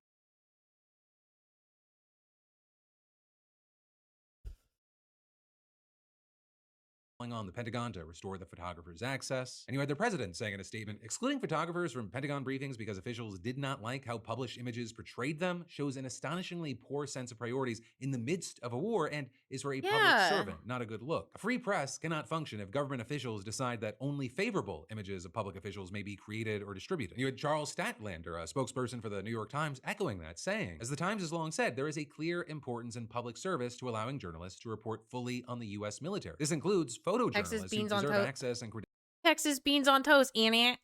credentialing to attend Pentagon briefing. But instead of pushing the Pentagon to allow photographers to do their jobs, the White House has chosen a more combative response to the whole situation. In the Washington Post article that initially broke this story, journalist Scott Nover wrote, White House Principal Deputy Press Secretary Anna Kelly declined to comment on Hegseth's decision to shut out reporters. But then Kelly herself pushed back on that, saying on Twitter, fake news reporter Scott Nover said we declined to comment for this story. Not true. He just didn't like my comment because it exposes how little the Washington Post cares about access for photographers. Fake outrage. With her sharing a photo of an email thread that appears to be her responding to Nover's request for comment with, quote, didn't the Washington Post just fire all of its White House photographers? Which actually is true. Just last month, the Washington Post laid off about 30% of all its employees. And that included 300 journalists and all of their staff photographers. And so you've seen some right-leaning outlets jumping on that fact to claim that the Post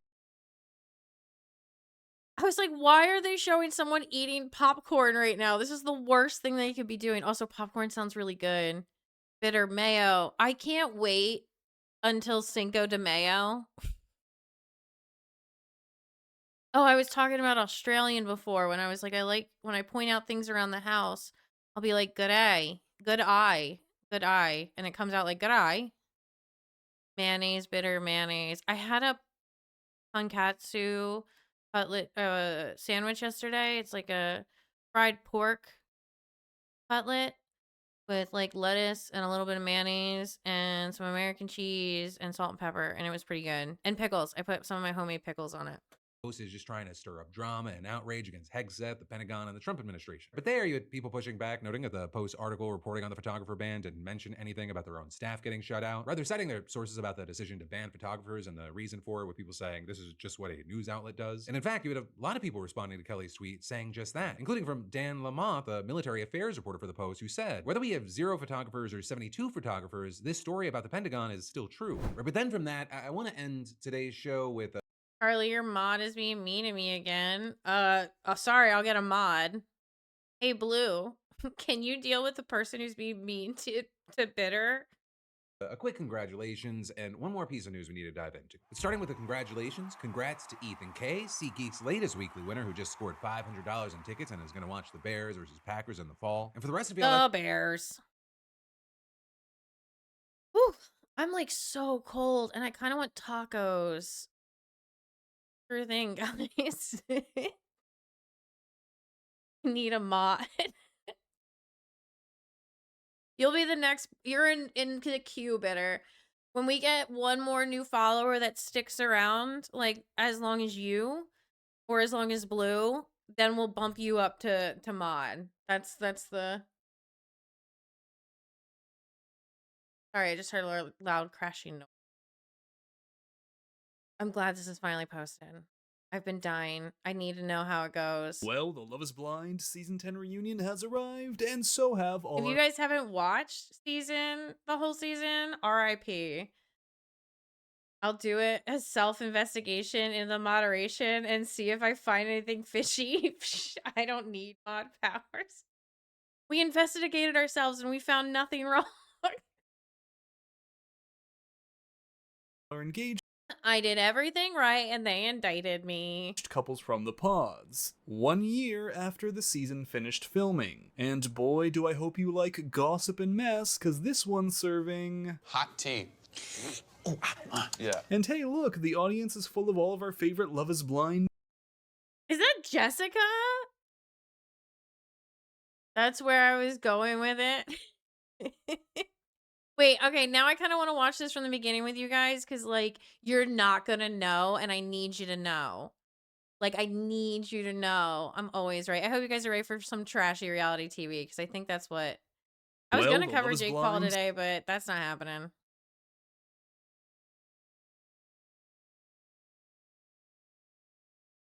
Decide, even though I'm always right. The power of brain cell.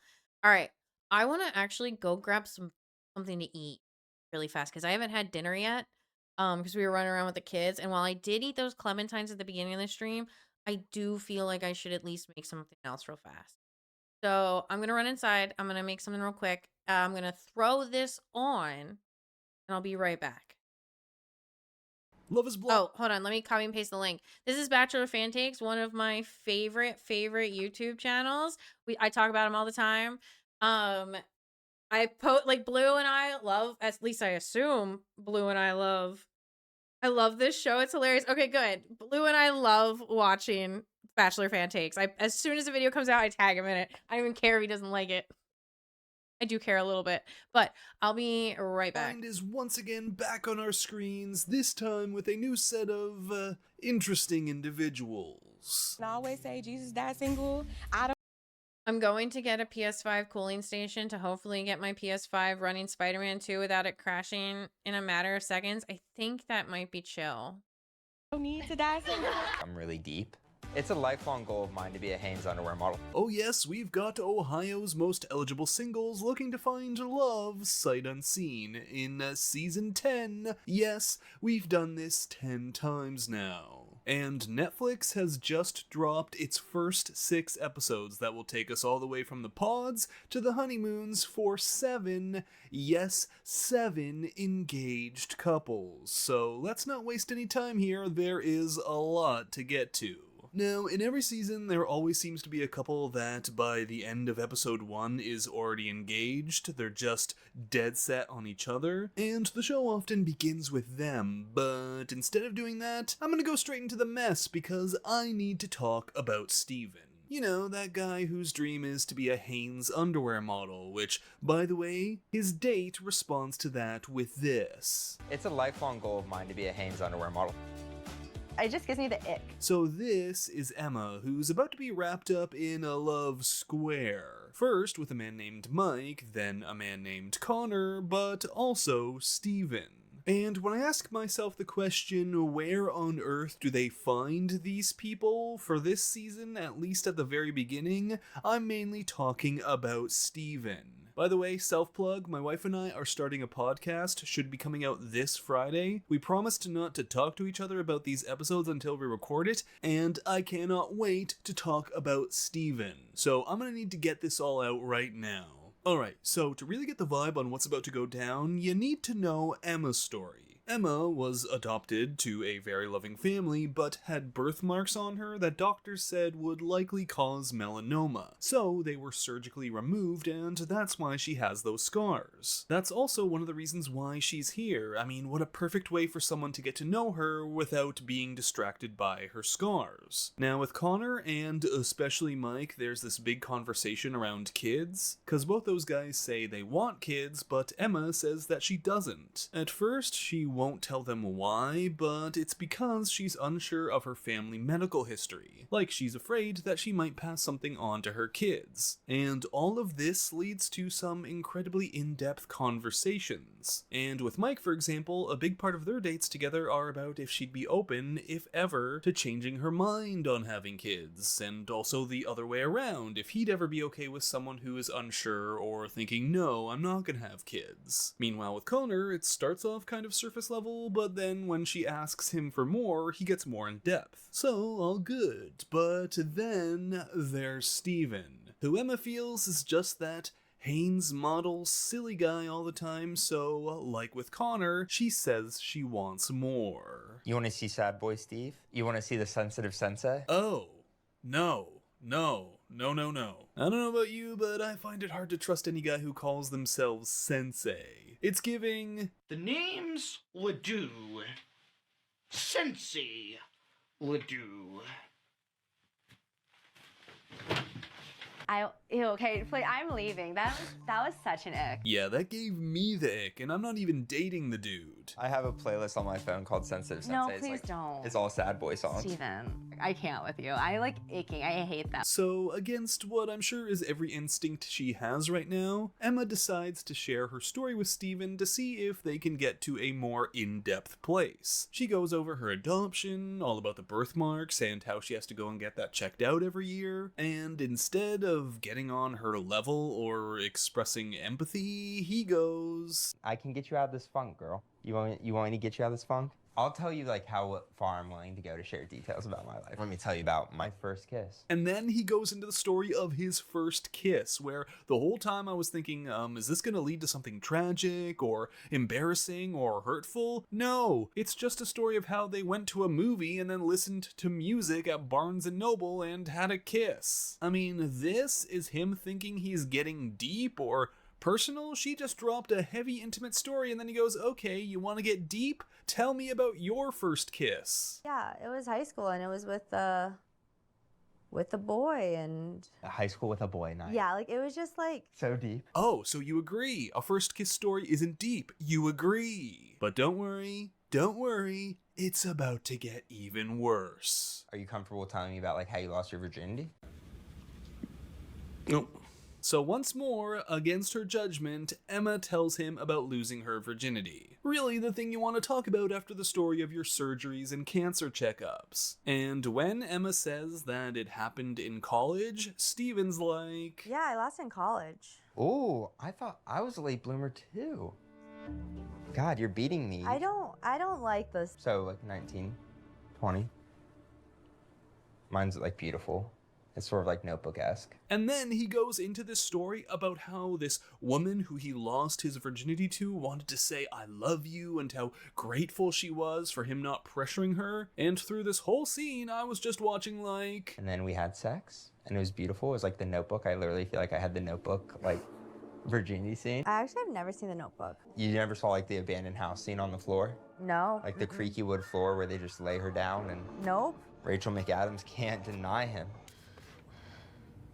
So Emma asks him to stop and says this is not a great conversation for me because in high school and college, none of the boys wanted me. I didn't have the same experience with relationships growing up. It was hard and hurtful. Like, could you imagine being a young kid with scars trying to navigate high school dating life? But then Steven did something that made me scream.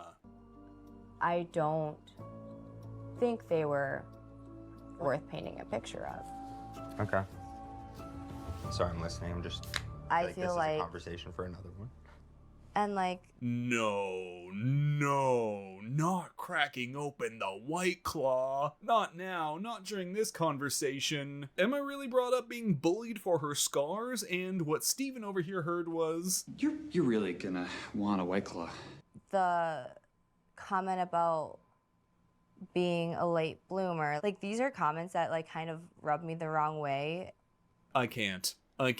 So Emma goes, wow, I'm not comfortable, I don't like this conversation, and I don't like you interrupting me. And Steven is aghast. I feel like I didn't interrupt, to be honest. It doesn't have to be put back on me like you did something wrong. I just feel like you're trying to paint it like I reacted wrong, where I'm like, I feel like I had a great response to all of this. And well, it's at this point Emma ends both her and my suffering and shuts things off with Steven, leading her to rush back to the common room in tears, wondering if she'll ever want to share her story again. Thankfully though, she does, and both Mike and Connor applaud her bravery, with Mike saying that all of this proves to him that she'd be a great mother. And Emma is touched, but something is telling her that Connor is actually the guy, which is now the perfect time to introduce Bree. My friends and I joke, we're like, we've given a lot of medium ugly guys some chances. I know that's savage to say, but like, why'd you break my heart? You're only medium ugly. So Bree is also dating Connor, as well as a man named Chris. And Chris is a live my life to the fullest, take an ice plunge every day kind of guy. While Connor's more like... I sell dumpsters. Ultimately, Bree and Chris decide there's more of a friendship vibe there, and her and Connor are it. Just in time for Emma to then also decide that Connor is the one she wants. So Emma talks to Connor and gives him the "it's time to decide" talk. I think we just need to say what we want to do.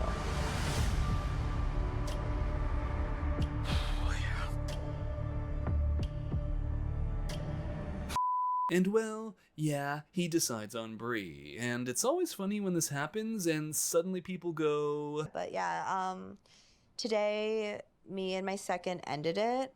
Yeah, your second, huh? Flashback. I want you to continue exploring your options. Yeah. But for me, my gut is telling me it's you. End of flashback. Anyway, Connor and Bree get engaged, and Emma comes back and decides that the man who always wanted her is the one to focus on, and these two also meet. Where Mike, he has no qualms or second thoughts about Emma's scars. To be honest, I didn't even really acknowledge it. I was too busy looking at her smile, and I think that she's absolutely gorgeous. Cute. Oh, and also Chris? He meets Jess, who is 6 years older than him, but that's not a concern for Chris. No, he's more worried that she's always talking about wearing 6-inch heels, and he's already not the tallest of guys, so he's quite relieved that he didn't have to come out for the reveal doing this the whole time. But alright, another big love triangle is with a guy named Kevin here. And Kevin very quickly connects with a woman named Tyler. So much so that he's feeling guilty whenever he goes in for a date with his number 2, Kia. So he decides, okay Kia, I need to tell you that I have this really great other connection. And Kia's going, it's barely been like a day or two. That's fine. If you're saying you have other connections, then yes, I think you should have other connections for day 5 or day 6. Yeah, exactly. People here probably make knee-jerk decisions. So she goes, okay, do you still want to talk to me and get to know me to see if there's something there? And he's taken aback going, well, I suppose I do. Now through this, Kia is very chill, but Tyler, on the other hand, is a little less so. I'm dating Kevin. I know I'm the one. Kia? Oh, it's Kia. Interesting. If they've been dating for this long, she could be my man's side bitch. Yeah, they quickly discover that they're both dating the same man. Now, one thing to say about Kevin is he's not exactly eloquent with how he shares his feelings or in making any decision whatsoever. I wasn't expecting I'm back. from I got waffles. What did I miss? Takes 14 points. Wait, hold on. What the fuck did I miss? Oh my god. Notifications are weird on my device because, like, sometimes I don't get notifications and sometimes I do. Oh boy, Spider-Man from Magic the Gathering. It's the guy from Fortnite. Dude has good shoes and a sick coat. God damn, this coat is awesome. I'm sorry, but what did he say? Literally? Whitery? What? This guy, I hate this man. I hate him. Bitter. Vaporize him. I can't. Vaporizer is charging. It takes 14.7 hours. Damn, badass. Charlie, there is a man with a cool coat who is absolutely horrible. I think his name is Steven. Oh my god. I'm sorry that took me like 10 minutes, by the way. I had to make waffles, though. my like first date. I don't know, like shit is tell just Charlie we have to weird all over the place. So hearing this, Tyler goes off. She wants someone who is unapologetically there for her. None of this waffling around, maybe picking someone else's business. Who you're selecting is an incredible woman. Phenomenal. Like, I'm so happy for y'all. But I'm not doing this shit. So Tyler is ready to go. That's it. She walks off. She's in tears, causing Kia to go after her to talk and make sure things are okay. And then she sits down with a producer who goes, what exactly happened? Are we sure about this? He said the other connection was stronger? No, he didn't say it was stronger, but he said, like, after his first date. Like, Oh yeah, Charlie, we do not have to vaporize him. He was referring to an unvaporizer. Hi, Dorothy, you're just in time for waffles. You gotta be quick. Yeah, right, Bitter? Dorfidoodle Yeah, is totally. too slow. Hi, Dorothy. I'm feeling strong connection. I'm gonna make the decision for you, and I'm gonna leave. But isn't that what you've done in the past? Like, it is. Got So this her. causes Tyler to go, huh? Yeah, we were actually talking about the toaster. Yeah, toast with butter. You do. Oh, what? And she's back in the game, ladies and gentlemen, where Kevin and her sit down again, and Kevin tells her he didn't mean for it to seem like he was picking someone else over her, 'cause he's not. But this new established peace doesn't last very long, as Kevin has one more date with Kia and he gifts her this basketball, 'cause she worked for the Cleveland Cavs and is a self-proclaimed basketball girly, so it's fitting. And when she comes back into the common room with it, Tyler is once more in near tears. You know, just primed and in a... You're on a show to date multiple people. This show is basically forcing people into polyamory, and they are finding out real fast that they are not made for it. great emotional headspace for her next date with Kevin. I'm just gonna say it because I just can't with this whole secretive shit. Like, it's me and Kia. What I would need, like, today is for you to only be dating me. So Kevin hears this and the wheels start turning in his head and he's wondering, what do I do? Until eventually he goes, So steady rock, fighting for it, getting to it. It's that's true love right there. So what you gonna do, Kevin? okay, bro is stumbling and Tyler's just over here like, Kevin, come on. Ooh, I think we got away with am it. I'm choosing- sorry. Is that a jean shirt? Tyler. Kevin! No, it's not. Look at you making a decision. well, a there different you material, have but it looks like Kevin it. finally makes a decision and all it took was for Tyler to go, It's gotta be now. Well, I seal the deal. The blue Let's book do it. values. Let's do this thing. 3, 2, 1. Can I 5, think about it? 4, 3, 2. Think- Now, let me think now, about it. Let me now. think about Say it. Do it now. Do it now. Now he seems relieved, and Tyler is very relieved, until she goes on a washroom break and talks to some of the other women in the common room, who, after Tyler says she now has a boyfriend, well, they go, I have a boyfriend. Shut the up. What happened? She has a boyfriend. Because I think, yeah, he's in a good headspace about it. Girl. which changes Tyler's mood drastically, as she's now going, can this man just God, she is so... This whole situation is so flip-floppy. Yeah, absolutely. finally I just really has decide, no even clue though he about her did that a secret few minutes vaporizer. No, ago? none. So they come back together, and Tyler goes, I was like, I'm just going on a quick bathroom break. And they're like, how do you feel? I was like, I feel really good. And they looked at me really confused because they were like, okay, I think Kia also feels really good. That just feels like shit to me.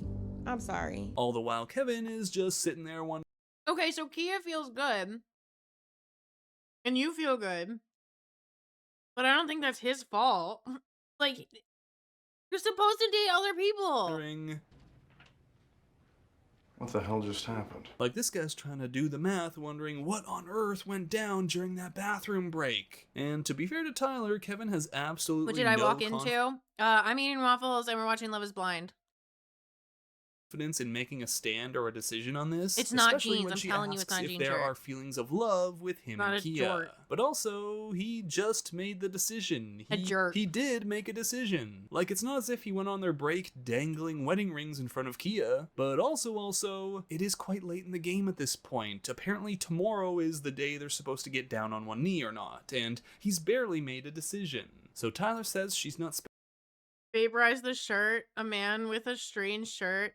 It's pretending to be jeans. It's so strange. It's not. It's like canvas. It's kind of like a canvas material. spending another night there without some clarity, and he kind of sort of promises to figure out how he's going to give that to her. And well, the next time he shows up for a date with her, Hello, hello.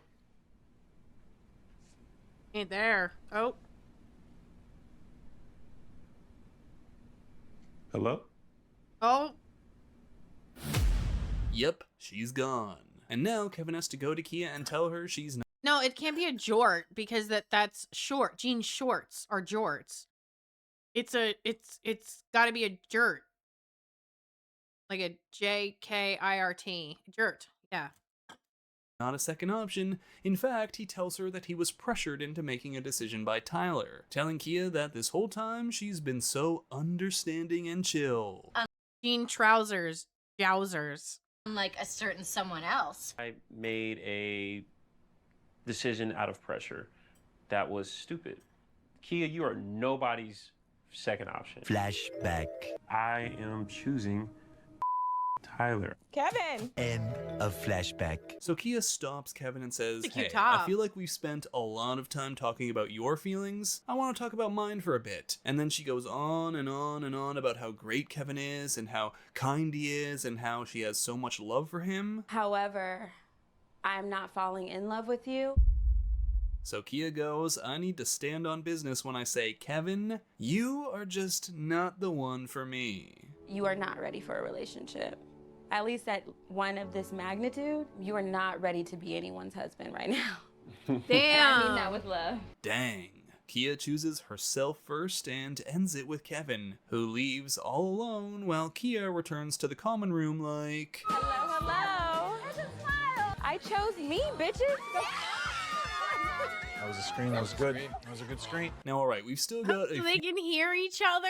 They can hear the other common room. Damn, Kev. Wait, was Kevin the one you wanted to vaporize? I thought you said his name was Steven. few more couples to run through. There's Vic and Christine, who are that solid couple who lock onto each other right away and stay on each other. They both put faith high up on their priority list and also share this connection. I got a misdemeanor when I was 18. Did you? For what? For having Steven weed on me. sucks. I also had a misdemeanor that got expunged. Really? Yeah, For what? possession of Yeah. marijuana. Yeah. This seems like a love connection to me. Then there's Brittany and Devontae, who Kev kind of sucks too. I just like him for that first shirt. Nearly didn't happen as Devontae's grandfather passed away, but the family gave Devontae their blessing to stay and try to find a partner. There's also Jordan with Amber, who has a 7-year-old daughter, where these two connect on feeling like outcasts growing up. Something they say has led them to really not caring about looks at all. What if we don't have any natural chemistry? As long as it's not like some 6-year-old man that's like fat and like nasty. Just to let you know, I'm a 61-year-old man. God damn it. And funny thing is, Jordan said one of his non-negotiables He's so cute. He's so cute. He reminds me of Hobby. going into this was someone with a kid. That was one of his deal breakers. So much for that. And finally, there's soccer guy Alex and Ashley, But if we did have a vaporizer, that's who we would be vaporizing. who just instantly meet, and it's like... You guys still have like 13 hours. I think you're good. See, now that's a good shirt. Yeah, that's a good shirt too. Well, we should point out the clothes we like. I like this. One date in where Alex is going... You're a good kisser, huh? I'm a great kisser. That's gonna be dangerous moving forward. So if I were in bed with you, are you taking all of the covers in? Do you like massages? Are you a big like massage girl? So you like dirty talk? Oh my God, yes, absolutely. Calm down over there. You're so dangerous, Ashley. Eventually they do get into some serious talk, like how he had this big injury and had to sit there on draft day while all his buds got drafted around him. I was still Bumpy drafted. clothes, yeah. 23rd I over. don't like her blouse, like that tank top. I kind of find the flowers on it a little tacky. Overall, which is nothing to scoff at. Oh, okay. Well, that's a little less sad. Though he did eventually get told he wasn't going to Chill, play. brother, Still, chill. through all that sexual frustration, these two decide to get engaged, and He Alex... looks like the guy from Band of Brothers, Lieutenant Winter's friend, the one with the brown hair from Philadelphia, the one that hangs out with him. I think Philly. He's not from Philly. You know the one I'm talking about, right, Blue? He had the big eyebrows, real handsome, cute nose. He had brown eyes. I like that shirt. It looks like one of my shirts. It does look kind of comfy. It looks like an Into the Aim shirt. is not too worried about the reveal. I understand that this is just a shell, and yes, I've been blessed with a very good one to chase athletic dreams and accomplish most of them, and I do hear quite a bit from other people that it's a very good shell. Well, turns out that they're both pretty pleased with each other's shells, and it gets kind of intense in here. So much so, I started going... Should I leave the room for this? Don't look at me like that. Dangerous eyes already. Grabbing my neck I was listening. already. Dangerous. Yeah, get ready to hear that word a lot with this guy. So, okay, after the show gives us, I kid you not, a makeout montage between the two, we then move on to Cabo for our honeymoons. Well, except for Christine and Vic, who for some reason go to Malibu. Maybe production didn't book enough rooms in Cabo. No, I think it's because they said they had like misdemeanors or whatever, and sometimes like if you have certain like charges, you can't leave the country. They perhaps mutants. Where here, the sexual They're not tension teenagers. continues for pretty much every couple there. Some are more subtle about it, but yeah, you guessed it, that's not going to be the case for Alex and Ashley. And if you were uncomfortable with at the shells, reveal, yeah. well, get ready to leave the Turtle room shells. once more, because these two continue to stare each other I thought you were trying to make a Teenage Mutant Ninja Turtle joke. You weren't trying to do that? down like they've just given up a vow of chastity. Oh, and here comes Alex's favorite word. You're dangerous. Blah. Very dangerous. Dangerous. Who wrote this fucking character? Yeah, I was. Okay, good. Like, he sounds like someone trying to write their very first smut fan fiction. So dangerous. It reminds me of Edward Cullen, actually. Like, it's giving, like, Edward Cullen, not Dorian Gray. What the fuck is his name? The guy from 50 Shades of Grey. Not Edward. I've got the blood of a killer, Bella. Climb on, spider monkey. I am not in danger. I am the danger, Skylar.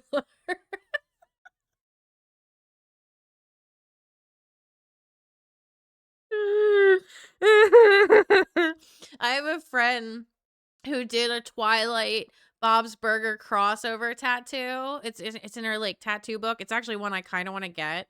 but it's Jimmy Pesto and Tina, but as Bella and Edward. And I want it, but the only thing I want to add is a ribbon that says the skin of a killer. Because that is like my favorite. I'll have to send you her link. She's so good. I love all of her work. But it's such a good crossover, like for real. I love Bob's Burgers. I love Tina. I love that whole family. I think they're great. I think Bob's Burgers is adult Bluey, and Bluey is therapy. Dangerous. What are you thinking about? Dangerous eyes. Right, I gotta head out. Everyone behave, or you're all going in the soup. Good night, Bitter. So all these couples are like, yup, we did it. Last night, we super did it. And Amber over here's going, why not? I could do it, I could wait, whatever. It's not about that. It's about the person I'm with. And, you know, sex is sex. Sex is sex. Like, most men will, like, put their dick in a chicken sandwich. Remind me to never accept a chicken sandwich at these two's place. Oh, and after Jordan pulls out the CPAP machine, yeah, it's game on. Pretty sure at one point we had sex with the CPAP one. Yeah, I had to pull. Yeah, I had to take the CPAP. But in all this That's new cute. couple Cabo fun, there is one exception. Brittany and Devonte. So Brittany says she's going to be waiting until she really knows she's with the man she's going to spend the rest of her Riz life for with. real, However, yeah. that slowly changes. It's that like openness with somebody that's really attractive. Like it's just that level of like comfort you can find in somebody is like super Rizzy, you know? And I just like it's kind of hot. Like one of the first few dates Hobby and I went on was to like Red Robin, and I ordered like my favorite burger, but I was like, this is gonna be messy and I'm not sorry. And it's like, I'm a mess. This is what you have to deal with for the rest of your life if you want to date me. And I didn't mean just the burger. And he was down. In fact, the other day he made a sandwich, right? And then his alarm went off to go back to work. And so he had to like run out the door. And I was like, do you want me to like wrap it in like a napkin so you can eat it when you drive? And he was like, babe, I made a mess, not a sandwich. And I was like, go off, King. Go ahead. Sit down. Pull up a chair.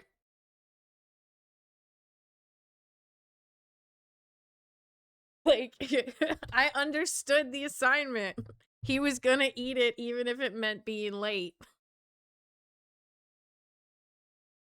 Because the dude is completely disconnected from her. I mean, he's going off and doing other things, and she is starting to feel lonely. And they just got there. But okay, eventually they all get together for the big meetup, where again, they all talk about doing it. With Amber saying, Since I grew my beard, I have to be very deliberate when I'm eating a mess versus eating food. Yeah, exactly. You have to like, prepare the bib, like the beard bib. Like, there's definitely like when I go in for like crab, right? I definitely like I'm pulling my hair back for that. Like a burrito, easy. Yeah, burrito you can eat in the car, no problem. Chicken wings, yeah, we need to sit down. I think what would I eat that I would need to pull my hair back for? Ribs, crab, definitely ribs. What else?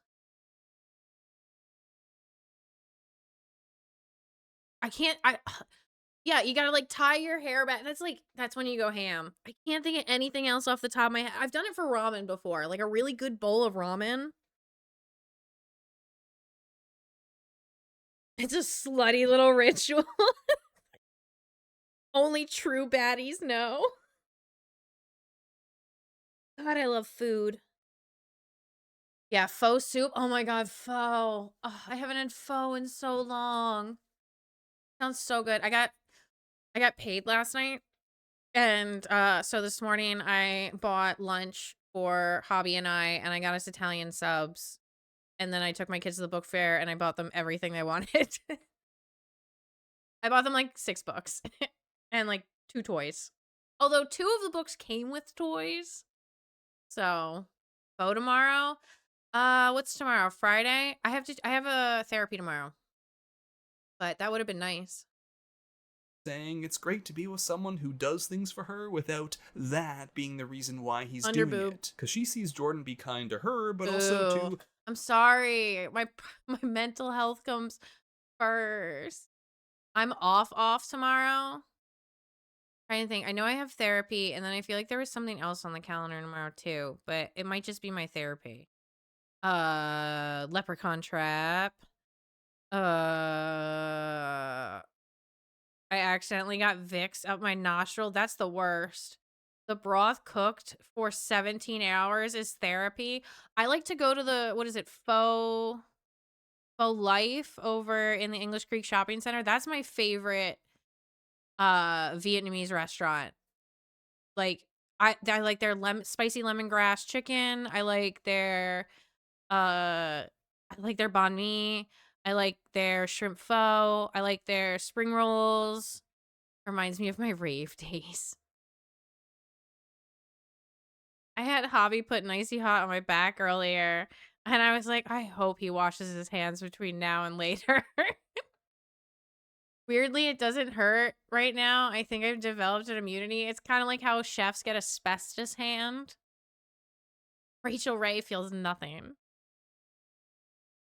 I used to accidentally get it in my eyes sometimes. other people all around them, and I can't believe that's where the bar's at. And everyone seems to be having a good time at this get-together, except Bree here. Cause she's looking around going, why is everyone so casual, so surface level? We just had this crazy experience, and I was out there telling Chris things I've never told anyone before. Aren't we going to at least address that? And this actually bums out Connor a lot. We're like, why do you care? Like, can't you be chill with everybody?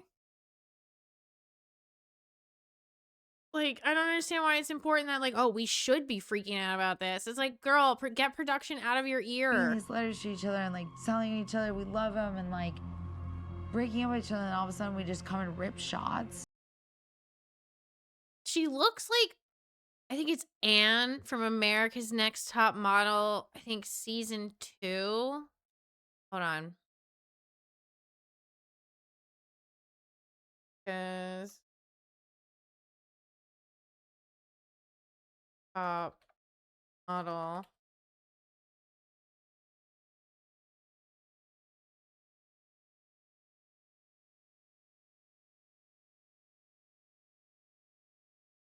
No, not her.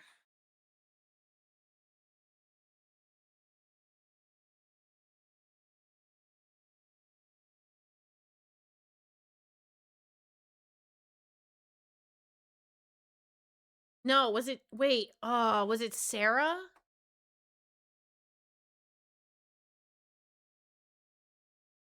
No. What was her name? She was friends with, it was the season with Naima. Was that season 3? Season 3. Oh, not Game of Thrones. God damn it. America's Next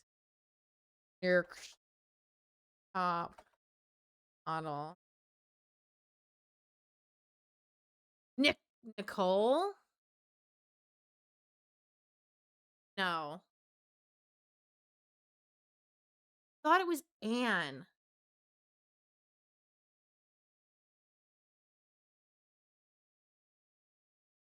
He was like, yeah, it was best friends with her.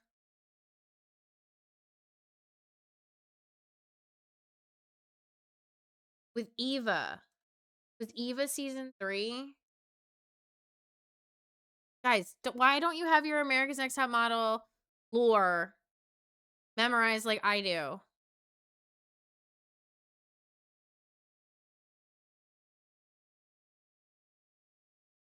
Her.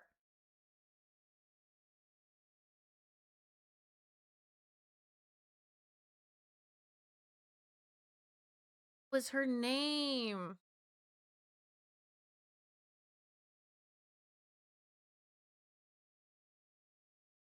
Like the IMDb. I think I mostly pay attention to their clothes. Okay.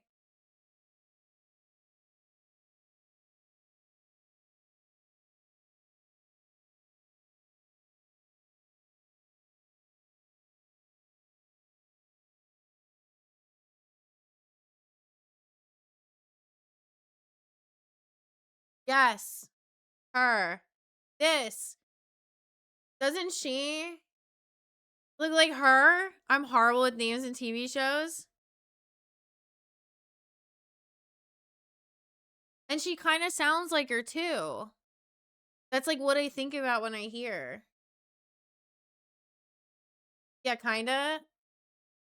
I don't know why it sticks out so much. I hope that there's a part 2 to that, to like talk to Chris. Because now Connor's thinking, oh, you had all these conversations with Chris? Your focus right now kind of seems to be on having more of a chat with Chris about these experiences than anything else. And Connor, on the other hand, says he doesn't need anything more from Emma. When he cuts things off with someone, that's it, it's done. And I will say, I do get what Bree is saying in all this, I agree with it even, but then at the next get-together, she sits down with Chris and, I don't know, tell me if you also think this is a bit odd. So do you do like a ice plunge? And he's like, no, but I was like, Chris does. Like, vigor and energy you have for life, like it's so attractive. Chris is still gonna like take me to do all these things. So sorry, Jess and Connor. Like I look at you and Jess and I was like, okay, that works. Like I'm like, if you look at me and Connor, you're like, okay, that works. Yeah. Really? So Connor is feeling insecure. Like he sits down with Emma and it's the opposite of Chris and Bree. Absolutely no extra vibes are going on here. And Bree says, hey, you know what? She sees how great Chris and Jess are together and that's that. There's nothing more to anything with her and Chris. So she asks Connor to be patient. But okay, there is another person who's throwing out some extra vibes towards someone from another couple. Cause now that Alex has had his great night with Ashley, he's remembering. I think Brittany is someone I would date before, coming to the pods, without a doubt. I mean, that she has the physical attributes that I find attractive. Tan skin, dark eyes, dark features. Okay, out of left field. I do like She's very beautiful. darker features. I like certain things in my woman, and I'm still trying to figure out and gauge whether the physical matches the emotional. Wow, what happened to all that danger talk? That seemed to disappear real quick. And the guy sits down with Brittany and starts telling her that he usually likes someone with darker features, and he's asking her what her usual type is, which is a bit of a red flag for Brittany. The conversation between me and Alex is surprising because, he has a little ruthlessness in him, so that makes me a little nervous for Ashley. But no, nothing suspicious here, right? You've got nothing to worry about, Ashley, right? My girl's flirting with you? I don't think so. I mean, I really focus Find most so many pretty people in Ohio. the conversations on like my guys. I mean, this guy spent 2 episodes calling her dangerous when really, for him, I am not in danger, Skylar. I am the danger. So here we are at the end of 6 episodes, and the cracks have started to form and break even more. And don't even get me started on Devontae and Brittany, who at this point, well, she's completely thrown the no sex thing out the window. I mean, she's going... I straight up told him, we can have sex.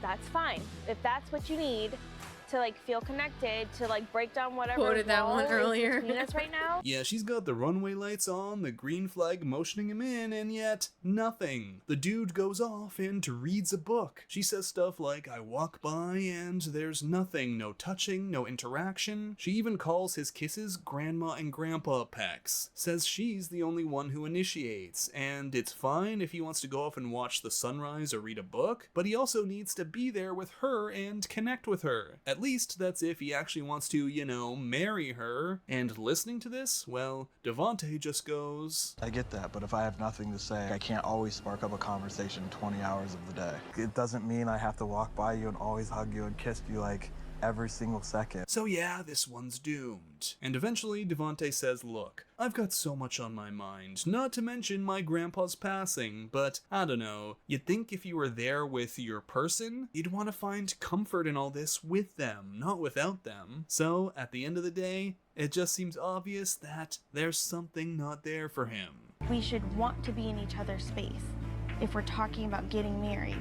Looks like 7 couples might be down to 6, which, dang, that's still way too many. That's still more than normal. So that's it for this recap of Love is Blind, Season 10, Episodes 1 through 6. Thanks for watching. Love is Blind Season 10 is back, dropping 3 more episodes, and I won't lie, by the end of these ones, I was ripping my hair out like... The sex and everything, I could see it like growing. Yeah. And like I even said it, and it's gonna be on camera. Like I don't give a flying like I need someone who like that does like Pilates. But alright, where things last left off, we That's a just cute come to outfit, the end the of the pink honeymoon one. phase of the experiment, The romper and set. couples are ready to start living their lives together out in the real world. Devontae and Brittany are not in a great place as she's feeling I like might play COD World War II tomorrow. I he think that's a good has idea. no physical interest in her. I think I might have though another they joint. do hug things out, and he does apologize. Then there's Alex, who suddenly realized Ashley is not his type, and he prefers darker features, but she hasn't been told that. What's the first order of business? Cleanse the evil spirits. Yes. I'm trying to like save you. Get all the demons out. Girl, for your sake, I hope Why not that both? works. And as for the rest of our couples, they're doing, well, somewhat better. For now. However, things can change real quick, especially with the addition of planning a wedding, the realities of the real world, and now going to meet each other's friends He's and so families. cute. I mean, Amber has a freaking kid Jordan will have to meet, not to mention the dad. But before they get there, of course they have to see each other's places, where you really get to know someone. So this is the living room. Good deal. I've got my Tales from the Crypt box set down here. Man of fine taste. Did you like a banana? My God. Oh Got the broccoli that no. was in here from before we left. Never mind. But No, hey, okay, he probably bought them and then didn't finish them before he left and then, didn't have anybody look after his house. I'll probably play one for a bit and then play the other one, or I'll play both of them at the same time. Do it. obviously Jordan's bachelor pad was not intended to be a family place. They can just stay at Amber's. I mean, it'll be great. Jordan even likes the same snacks her daughter does. All the Teddy Grahams and Oh man, the chocolate ones are so addicting. So yeah, the place visits go well for some, but not as well for others. Connect them both to the same controller. The Christmas tree. Connor. Yep, that's one more Christmas tree than Brie would like, one less ice plunge bath than she'd like too. I was like, so do you do like a ice plunge? And he's like, no. But I was like, Chris does. There is a keg outside. Yeah, there's a keg. This is a Oh, frat he's a house. streamer. Those are fake, don't worry. And of course, there are the family meetings, where much like the place visits, some go really well, like Christine's mom is really impressed with Vic. He seems very self-assured, confident, and I thought he was hot. Can I say that? However, Daddy, others Mom. are, well, no family meeting this season goes really bad, but some are a bit more complicated. Like with Emma, the big talking point for her relationship with Mike is the kids thing. And Emma's family is really protective of her decision to not have kids. Even her sister, who has kids, is going, Because there's a beautiful thing about living a life for yourself too. Yeah. Sure. Yeah, yeah, face. she says she has no regrets having kids and loves her children, but if she got a complete life redo, she wouldn't have kids. Meanwhile, her kids watching this at home are going, What the and then on the other side is Mike's Italian family, who are, of course, all about, I don't have friends. I got family. So when they learn that Emma is not sure if she wants children, well, it's a bit of a shock. Plus, she's barely learned all the proper Italian ways to say things all Italian style. I love to like cook spaghetti sauce. She said sauce, it's gravy. I was just going for it.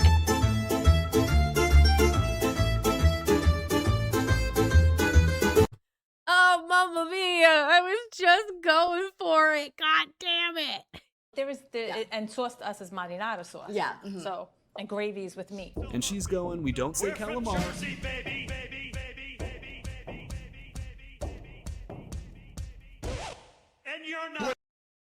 We say calamar, or we don't say coffee, we say coffee. Coffee. Which isn't an Italian thing, but either way, if it were me, I'd just be there going, The community brain cell. It's been bounced. I will have the gabagool. That's the gabagool. I tell Josh sometimes that if we cut him, he'd bleed marinara. Sometimes I say Italian words purposely, abstractly wrong. Just to see how, I don't know, how funny it can get. What? The gabagool. The gabagool. We also get Alex coming into I'm gonna own a haunted house theme restaurant, and I'm gonna name the spaghetti dish the gabagool.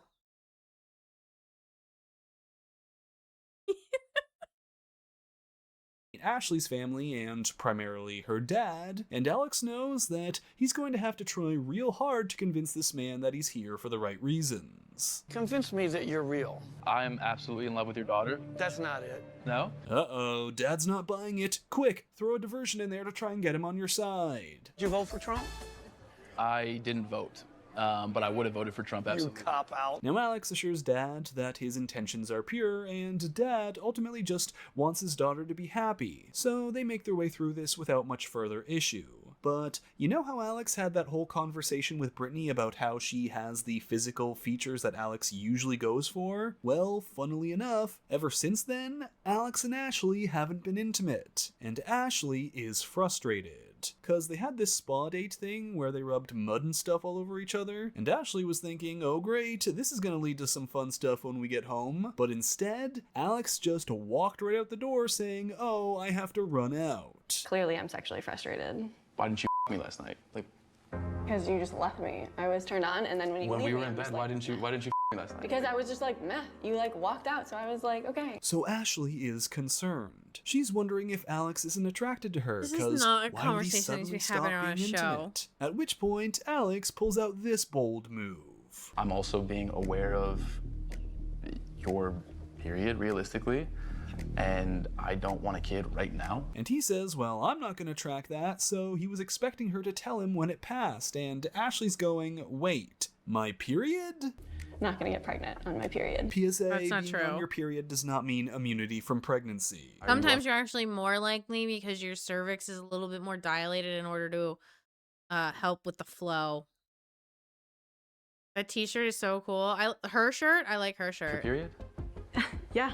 Okay, then we can definitely do that. If I'm on my period, I'm plagued. So Ashley's going, all right, I'll be sure to let you know when I'm ovulating or not so we can do our best to not have kids. And I was just here thinking, condoms?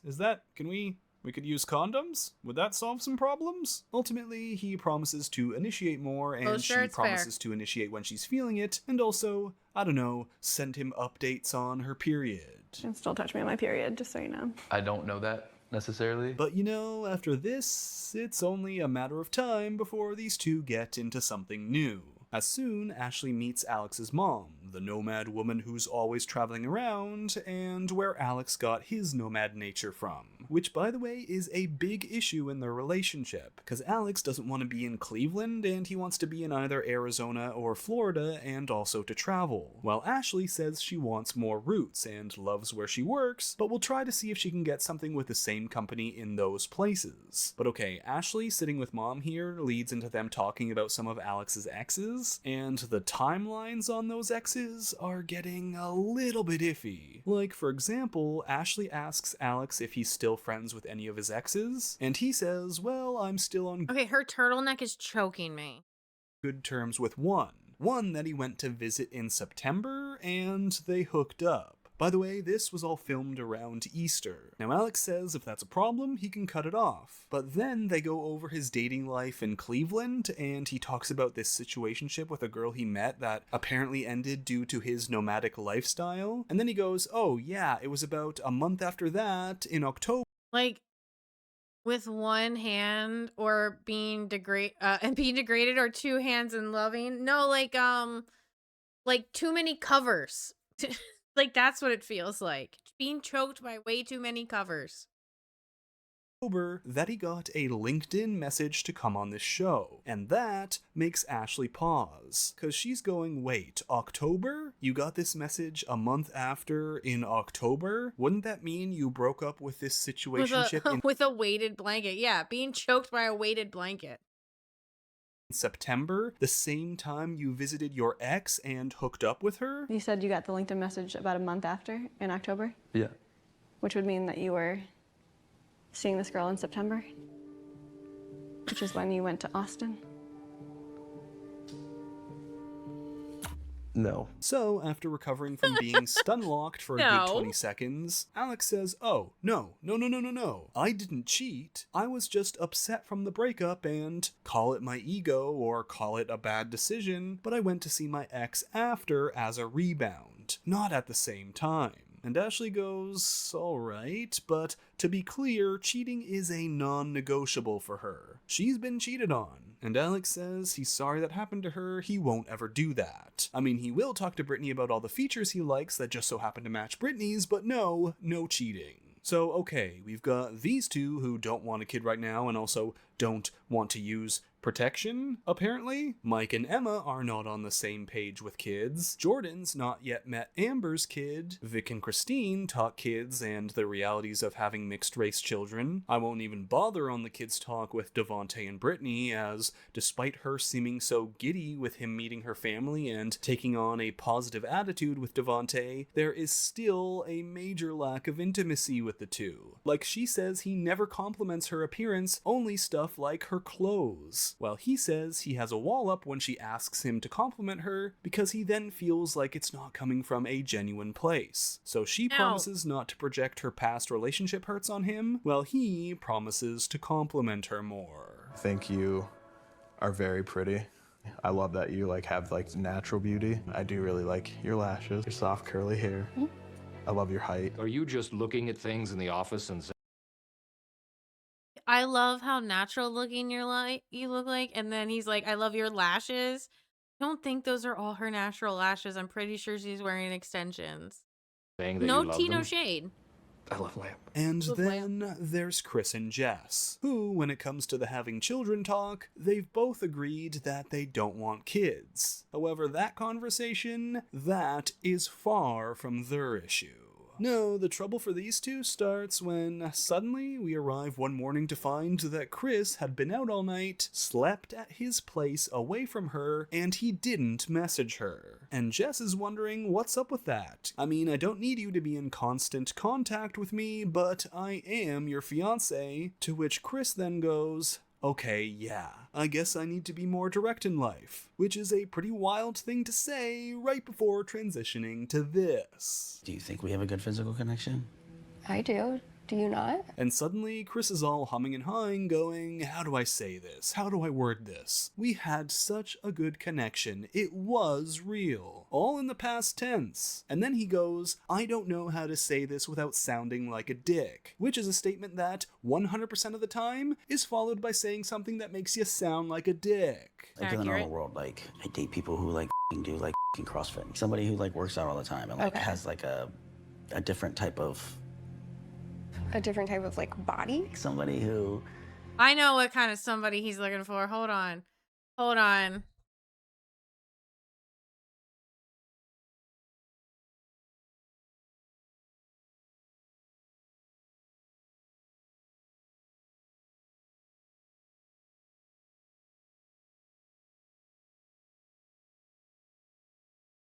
Understand your ruling. If someone on this committee then starts talking about somebody's bleach blonde, bad built butch body, that would not be engaging in personalities, correct? A what now? A what now? Chairman, I make a motion to strike. He's into Marjorie Taylor Greene's. No disrespect, Miss Green. I like how angry you are at Trump, and I'm enjoying the fight.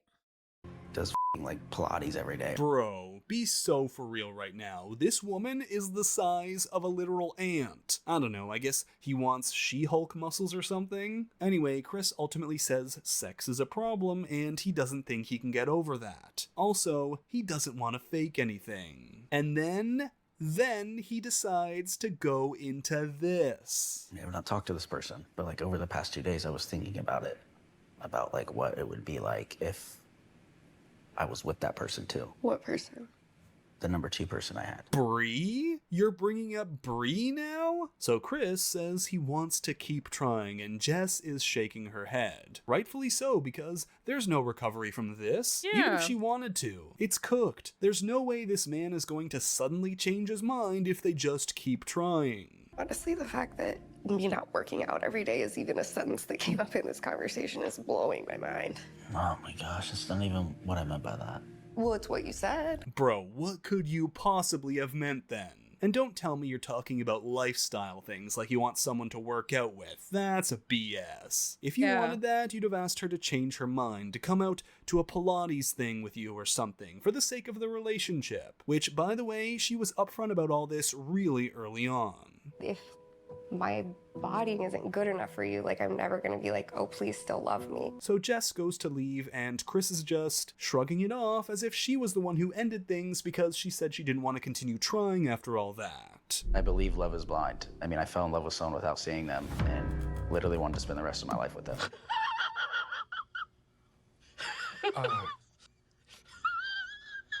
Okay, I truly can't. This man was really out here saying all that stuff and then comes back going, I believe love is blind. I fell in love without seeing them. I mean, I also fell out of love when I saw them, but yes, No, I love think is he's talking about how he fell in love with Brie.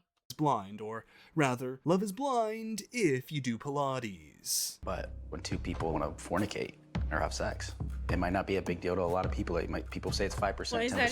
shirt? Like, to me, like, I get it. When you're 90 years old, everyone's just not gonna look good. He looks worse than a I get it. grandpa. But I'm not 90. Huh? Huh?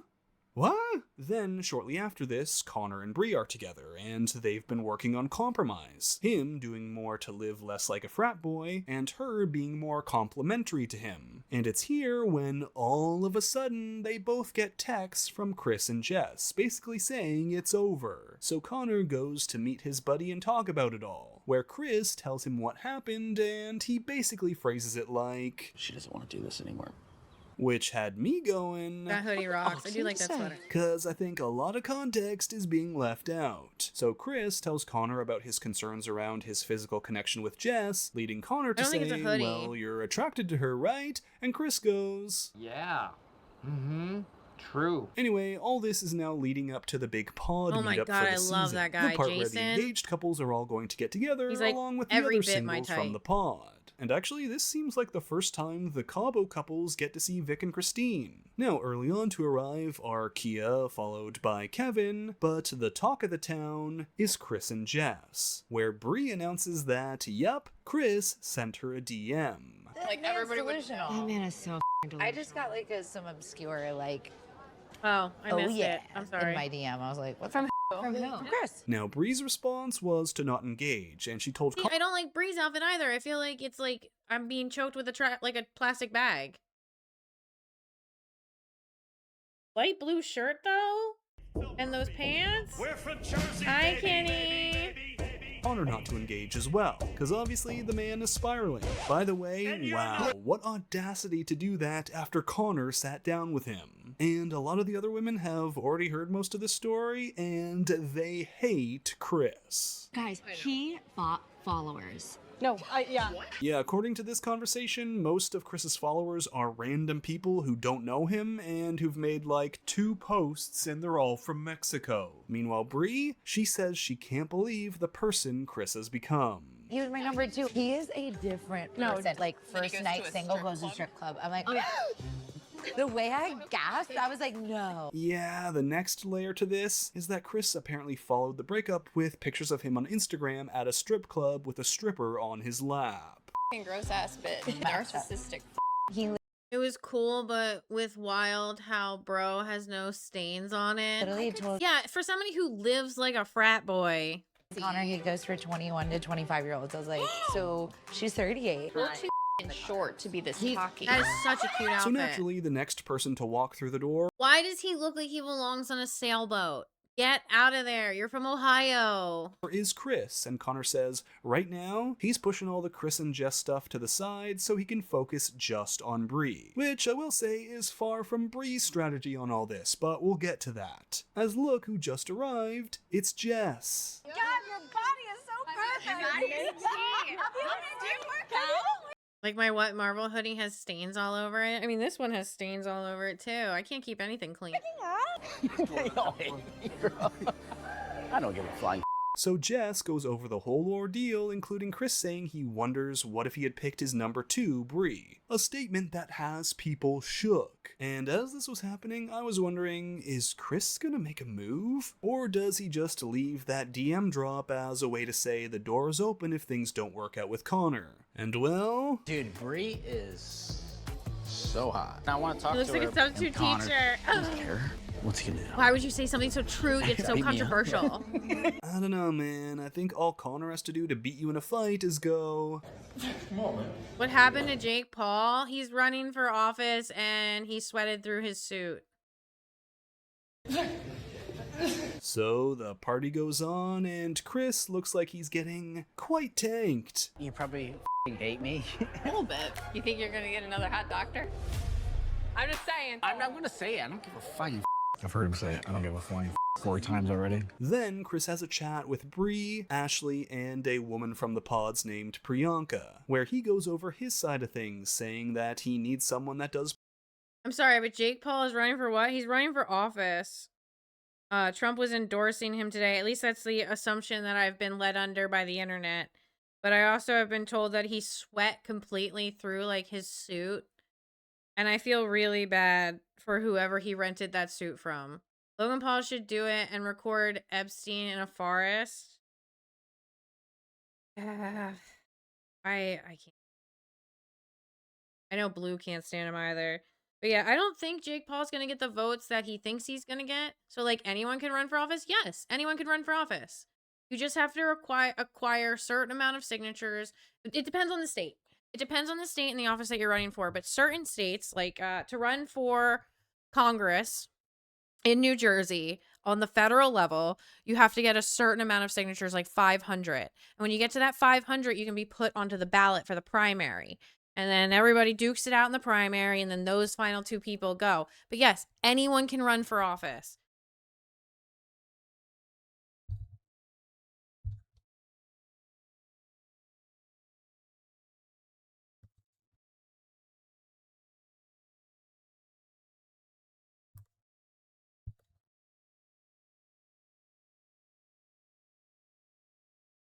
I would rule the world then. Well, that only applies to states, so Jake, I got knocked the fuck out, Paul. Yeah, Jake, I have way too many like crypto finance scams. God, I just can't. Like, I feel like they had such a chance at being famous, and like all they've done is make people like dislike them. I mean, here. Well, that's not the world. Like, I just, I don't know. I have such a bad taste in my mouth. Pilates. And they all go, well, Jess is beautiful. Do you mean you need someone to go with you, or someone who has the same lifestyle and routine? To which Chris follows that with, I need to read you a sexual attraction when we're naked together. But it was the worst I've ever had in my life. You're screaming. Wow, We should all he's go, like, so do something drunk. together. Like just me and then us 3. So that quickly leads to Ashley and Priyanka darting off in the opposite direction, but Bree stays. And wow, suddenly all that talk of her getting the ick from Chris and his stripper Instagram photos is gone, as she's telling Chris, oh, you know I don't take sides on this one. Hold on, wait. The ad's in the way. Brother of Logan. I like my cheese moldy Paul. Yep. Solid and liquid Paul. And well, The Chris, states of he being. then goes into action. Honestly, I think liquid Paul is Jake because his jaw looked like liquid when he got punched in it. I think solid would be Logan because he's as thick as a brick. What do you mean by this? Solid and liquid or moldy cheese?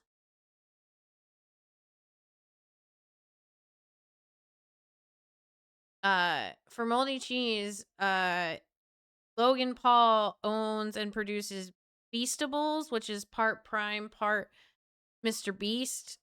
And they had like moldy cheese. I mean, like solid and liquid snake, but the Paul brothers. Oh, I was thinking States of Matter.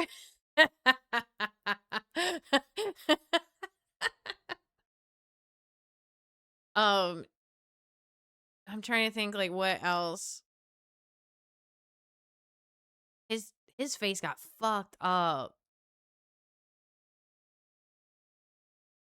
I like Connor, but he's very submissive. I could have turned up the notch with you, and Connor wouldn't be What do you mean? in existence. Wow, what a loser. He's wounded and wants to act like a big dog to make himself feel better. So he puts down his friend to try and take his girl. And Bree? She's letting him say all this. While Chris keeps telling her, yeah, Connor will do the chores, and he'll say, God, the worst people you know are going, yes, back and forth at each other.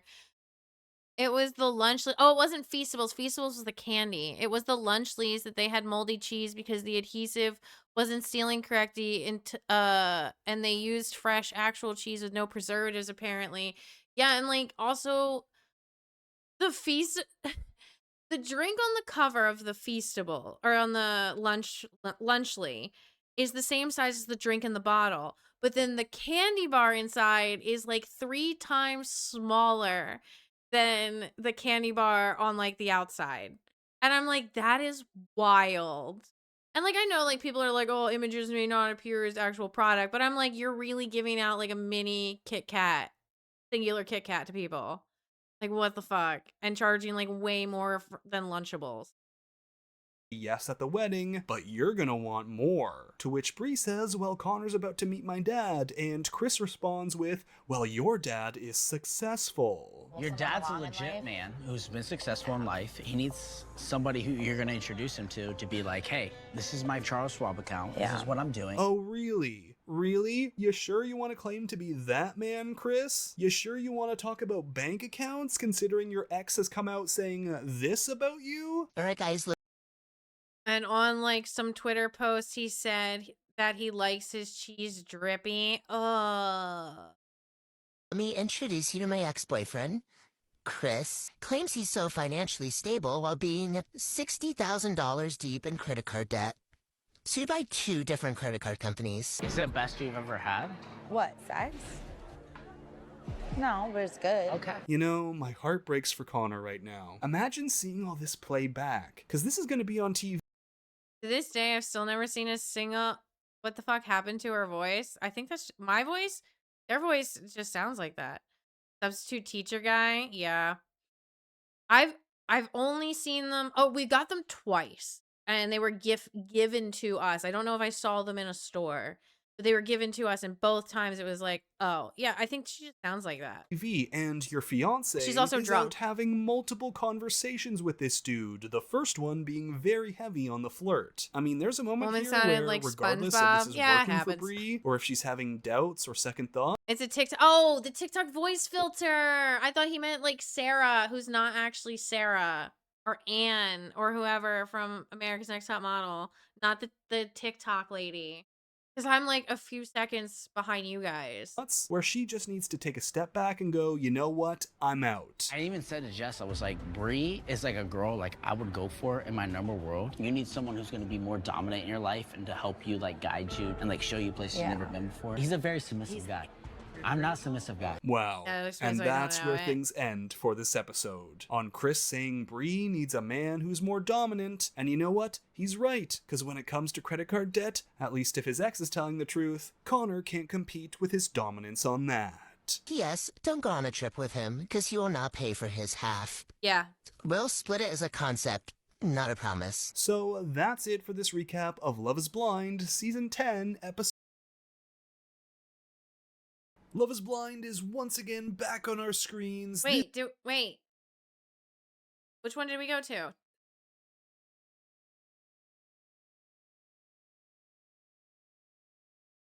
Love is That Blind, guy dresses Season like a 10 is substitute back English teacher way too much. with Yes. 2 more episodes that take us all the way from this guy. Apparently, like I'm Andrew Tate. Apparently, You're a who? the crazy Andrew Tate guy. Oh, I don't know that person. Okay. And all the way up to our first wedding. So yes, let's now get back to everyone's favorite ice plunging Pilates enjoyer, Chris, who, where we last left off, Wait, they open up the episode with this? Oh my was god. trying to sabotage Connor and Bree's relationship so he could hook up with her instead. And yeah, right now, he's pretty much continuing with that same line. That night where Jess was like, oh, you're my number one, Chris, I told Connor. Because you knew we were dating. And he's like, all right, I'm gonna go with Bree then. I'm gonna make her my number one then. So what Chris is saying is that if he hadn't told Connor about him and Jess, Connor would have picked Emma instead. And that's the only reason Connor picked Bree. Meanwhile, Chris, he That's has a fucked lot up. of regrets. He wishes he had picked Bree, but, you know, she had this going on. What worried me, honestly, was like you were just friends with like a lot of dudes, but like you were friends with like a lot of loser dudes. You know what? He's right. She was friends with Chris, so he's not wrong. She was friends with at least one loser dude. The other connection. What is wrong with like having friends of multiple genders? I don't understand that. This guy is a rat. He kind of does. He's like a little mousy. Have.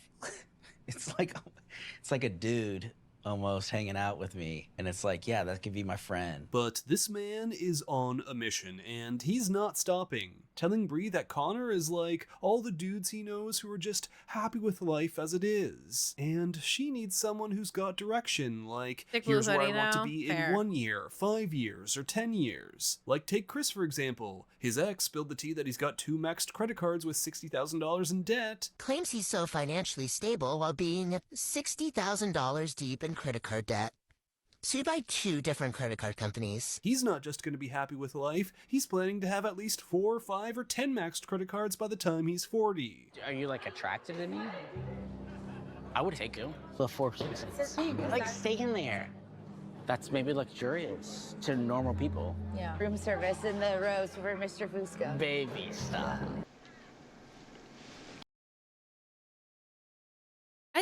Maybe it's just me, but I never found the 4 seasons to be like that spectacular. Are they supposed to be good? Like I always feel like people compare like the 4 seasons to like the Holiday Inn and like Motel 6. Like I feel like those are like the same thing.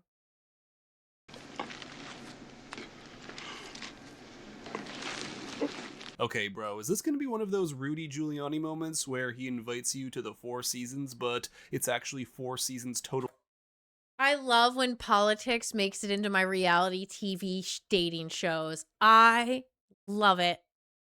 Landscaping in Philly? And you know what? Even if it is the real 4 Oh yeah, did you hear that about the Jim Carrey thing? That he was like wearing a mask on like the red carpet or something? I think I saw it in like passing.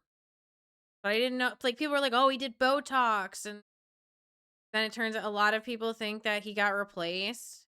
Yeah, I heard like they came out and they were like, it's a mask, look. I mean, it wouldn't surprise me if he did a mask thing or if he like sent someone else in with a mask of his face just so he didn't have to be in public. I'd do that too. But it's just some pretty bad Botox. Do you think he really got Botox? 4 seasons. I hope you enjoy paying for your own meal, Bree. P.S. Don't go on a trip with him, because you will not pay for his half. We'll split it as a concept, not a promise. Stop. The photo of the mask was AI generated, apparently. Oh, see, yeah, I'm like super out of the loop. I felt like we would have been like buddies. I saw your Instagram and I was like, yes. I'm starting to think that video of it seems like it was. I'm starting to think the entire video of Jim Carrey on the red carpet is AI. And it's just been faked. That's what I'm starting to think. Oh, this is gross, and Bree is entertaining it. But okay, at this point, for the first time in this conversation, Bree goes, you know what? I'm with Connor. And nothing would have changed that. It was always going to be Connor. Connor would have dropped me, I would have been out. Honestly, I would not go through this with anybody but him. Mr. Brightside, you like that? Yeah. I truly hate this. Fake life, fake bravado, fake friend to Connor, fake confidence, a guy who's willing to break up an engagement wrecked, for his Chris, own yeah. ego. Alright though, for now, we're gonna be moving away from Chris and onto some of the other That- pod stuff. This open back shirt is stunning. I keep looking at it. I'm like, she looks gorgeous in that. Stars at this big meetup. I mean, look, against all odds, Kevin is here. Cause you know Kevin and his decision making, it probably took him all day to decide what shirt he was going to wear. But hey, at least Kevin is a normal human being as he comes up to talk to Kia. No hard feelings, no It's incredible. weird moves Yeah. here. No attempts to take her to the Four Seasons and make her pay for room service cause his credit card is maxed out. He says that since the filming of the pods ended, the two haven't talked and she chose herself as she should, and she was a great part of his life and helped him open up more. Sadly, this is the last of the relatively normal conversations that we're going to hear tonight, as we now move over to Alex and Ashley and Priyanka, who apparently knows Alex. I'm not exactly sure how much longer I'll use Xbox consistently. Why? What happened? Is it because they're like switching something, or they're adding a new, they're like building a new console or something? I heard something. Alex, or is in his friend circle, but Alex didn't really interact with her in the pods because it might have messed with the process. However, right now, Priyanka is really making things difficult for Alex. Not because of any bad intentions, no, she just happens to bring up the timeline with Alex and his ex from Austin, where she describes that he wasn't just visiting her, he was actually living with her. A revelation that gets Ashley doing a double take because she was under the impression that he visited her as a rebound from his ex in Cleveland, and that this woman he was seeing Just the Game Pass Ultimate is getting to be a bit expensive. $30 a month? That's insane. No, thank you. was on assignment as a travel nurse elsewhere, not on assignment That's more than a Netflix subscription. there in Austin or something, and certainly not that they were living together. So Ashley says, what's with the changing story and timeline? Something Alex responds to with complete and total maturity. This wasn't a exclusive relationship to where I don't view it as something that you need to know about, but if you want every time I jerk off, I'll let you know. That was stupid. And while Alex now feels like the two of them are ganging up on him, while Priyanka says Their selling point is Fortnite Cruise and like some other stuff. I still think that's insane. as well, these are the kind of things that need to be talked about between two people in a marriage. And Alex says, oh yeah, then why are you here? And Priyanka is gagged. Some kind of friend group, eh? Anyway, up next, we unfortunately Wow, move everyone's back to Chris, vicious. who you know But it's like top tier of PS Plus is only like $17.99 a month. Yeah, exactly. I don't know what you're spending way too much on Xbox for a company that does not give back nearly as much. is an audacious little fella, cause after all that talk with Bree, he's now with Connor going, So, buddy? What's up, Matt? How are you? You okay? Yeah, I'm good. Good, man. How are you? Not bad. Good to see you. Then he goes in and talks to Jess with, the little side hug. And the guy is clearly drunk. But that doesn't excuse the complete idiocracy. You look good, though. Thank you. I appreciate it. Is it like okay, like going back to work? Like you feel like okay and like normal again? No, it's bad. Bro, what do you think? I mean, this guy could have bagged a doctor to help pay off his debts and instead wants a Pilates instructor or Once I can upgrade my PC, I might go exclusively PC and probably PS5. I think that's a great move. I like being PC. I wish I could do more PC. Bree, who, by the way, has basically the same build as Jess, neither of which are bad. You never texted me once, though. Are you kidding me? Alright, someone needs to stop this man immediately before I throw myself out the window. So Chris starts going on and on about how he thinks Jess is attractive, and she's looking at him like, I think you're very attractive, Jess. At least with Nintendo Online, you can get Switch Online for like $20 a year. Yeah. Thank you. You have dark features. You don't have to tell me why I'm attractive. she has dark features? Oh, you mean dark features. Alright, well, no one tell Alex then, cause he might start hitting on Jess like he did with Brittany. I do like darker features. I like certain things in my woman, and I'm still trying to figure out and gauge whether the physical matches the emotional. And then Chris goes, This kinda looks like well, one of my when's your cousins. next day to chill? He does kind of have that like upstate New York kind of look to him. Or like, hey, you know what? He kind of reminds me of what Connecticut would look like if it were like a person.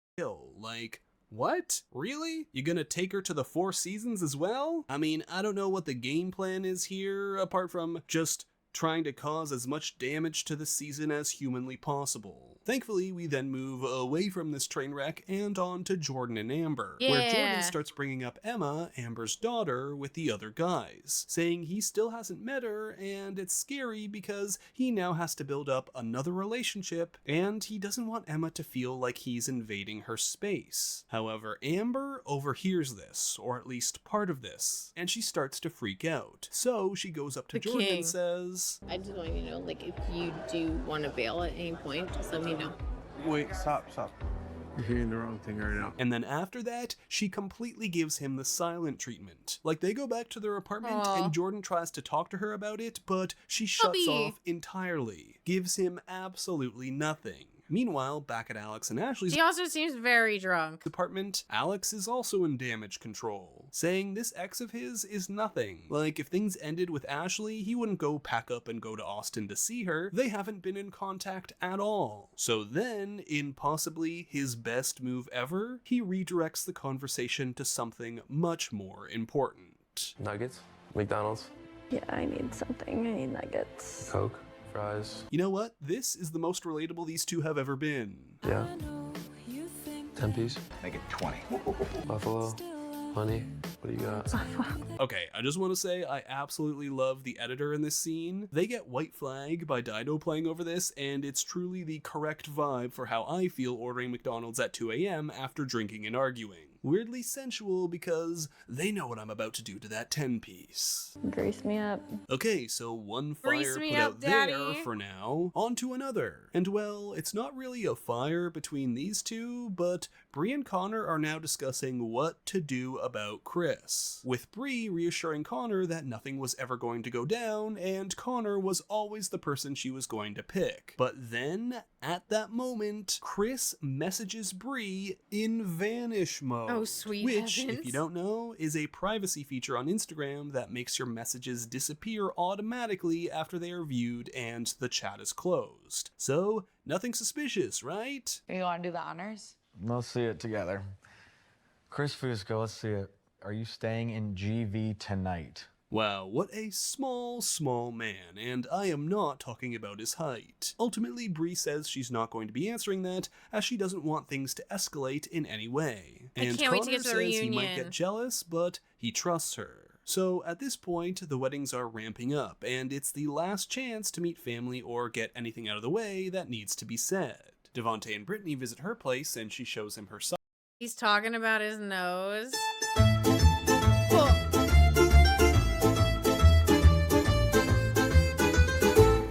business. Damn.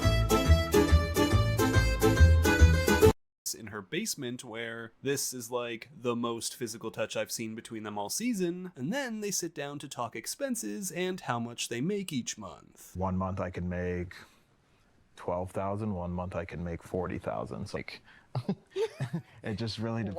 Whoa, okay. 12K a month on the low end, 40K a month on the high end? You know what? I don't blame Brittany for letting this man take his time on the physicality, because after that, even I'm looking at him like... 1 month I can make 12,000. 1 month I can make 40,000. So like, But this also gets Devontae thinking, Princess. and as these two go on their final date for the season, he's decided he needs a day completely off the grid by himself to figure things out, which, you know, is always a good sign for a relationship right before the wedding. So Brittany asks, okay, does this mean you're unsure of your answer? Do you feel like you're not certain if you're gonna say yes?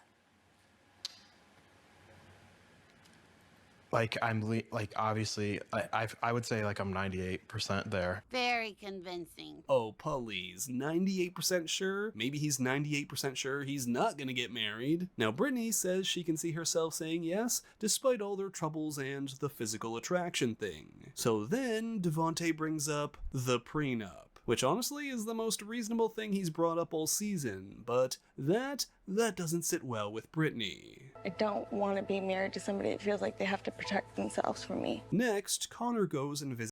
I don't know if we signed a prenup, but I would have had no problem signing a prenup. None whatsoever. But I also wouldn't have had a problem with not signing one. You know? To me, it's not a big thing. If it's something that's, you know, important to the other person, great. It's not important to me.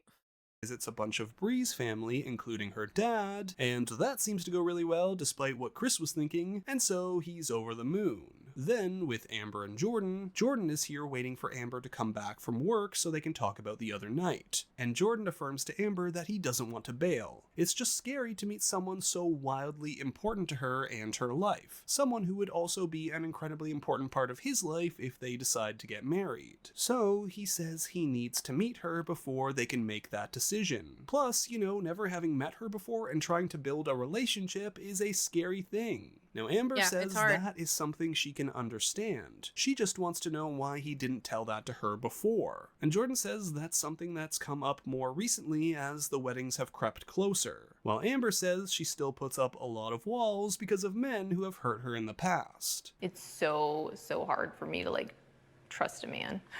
They will tell you they're gonna marry you and like all this other bullshit. I wouldn't have said all the things I said to you if I didn't feel that way. Men say bullshit. Okay, I'm not. However, this also hurts Jordan as he's saying, you know, all this time he hasn't done anything to prove he's one of those guys. So don't compare him to them. It feels unfair. And that if they're going to get married, a fair thing to she say. needs to trust him. And well, Amber says her not going into fight or flight mode right now, which is something she normally would do, is her trusting him and taking a step in the right direction. And so these two hug it out. But right, it's now 7 days. I wish video games weren't so expensive. I don't know why they are. Technology has gotten better. The ways to make them has gotten cheaper, and yet they still stay the same. And their staff still stays underpaid. Until the weddings, and of course, we have to have the bachelor and bachelorette parties, and everyone has to go suit and dress shopping. Well, everyone but Brittany. I bought a wedding dress.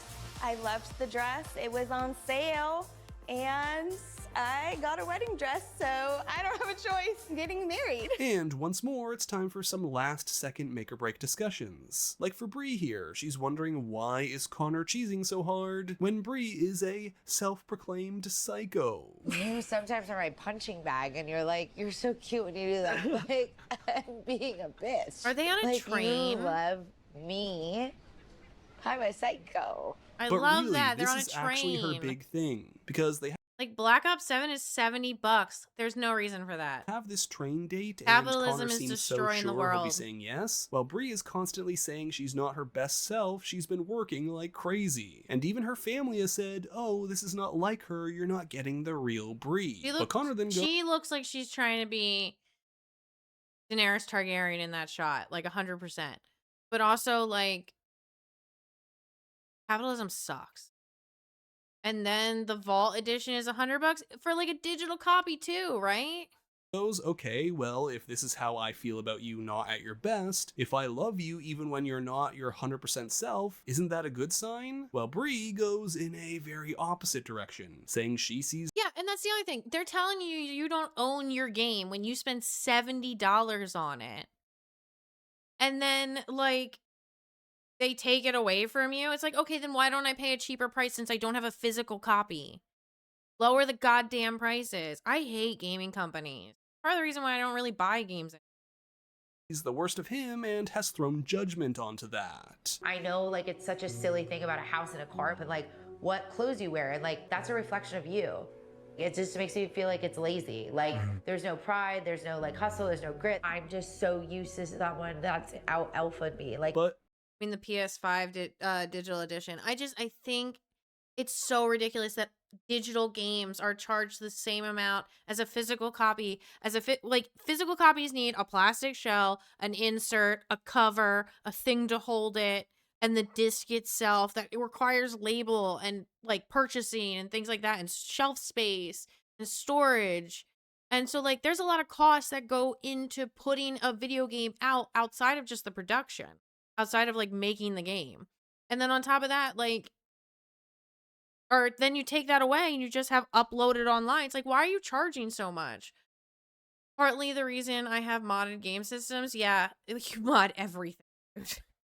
It's impressive. Okay, was Connor giving off different vibes in the pods or something? Isn't this how he's generally been the whole season? This guy, the guy that you said yes to when he proposed? Like, what was she expecting? And I'm sorry, if acting like Chris or doing stuff like ordering for someone else is more alpha than a man who knows what he wants and is sure of it, which Connor consistently says about marrying Bree, or someone who's planning for their future, or someone who's, you know, not 60K in credit card debt while telling you they're going to take you for steak dinner at fancy hotels, then I just don't know what to say. And ultimately, Bree wonders this about Connor. Is he everything she wants, or is he just a life lesson stepping stone in her life? I'm trying to decide, are you the total package, or are you in my life to teach me how to be loved? Yeah, that's not going to feel great. So Bree says that if they were going to go down the aisle today, If I could find my PS4, I'd be modding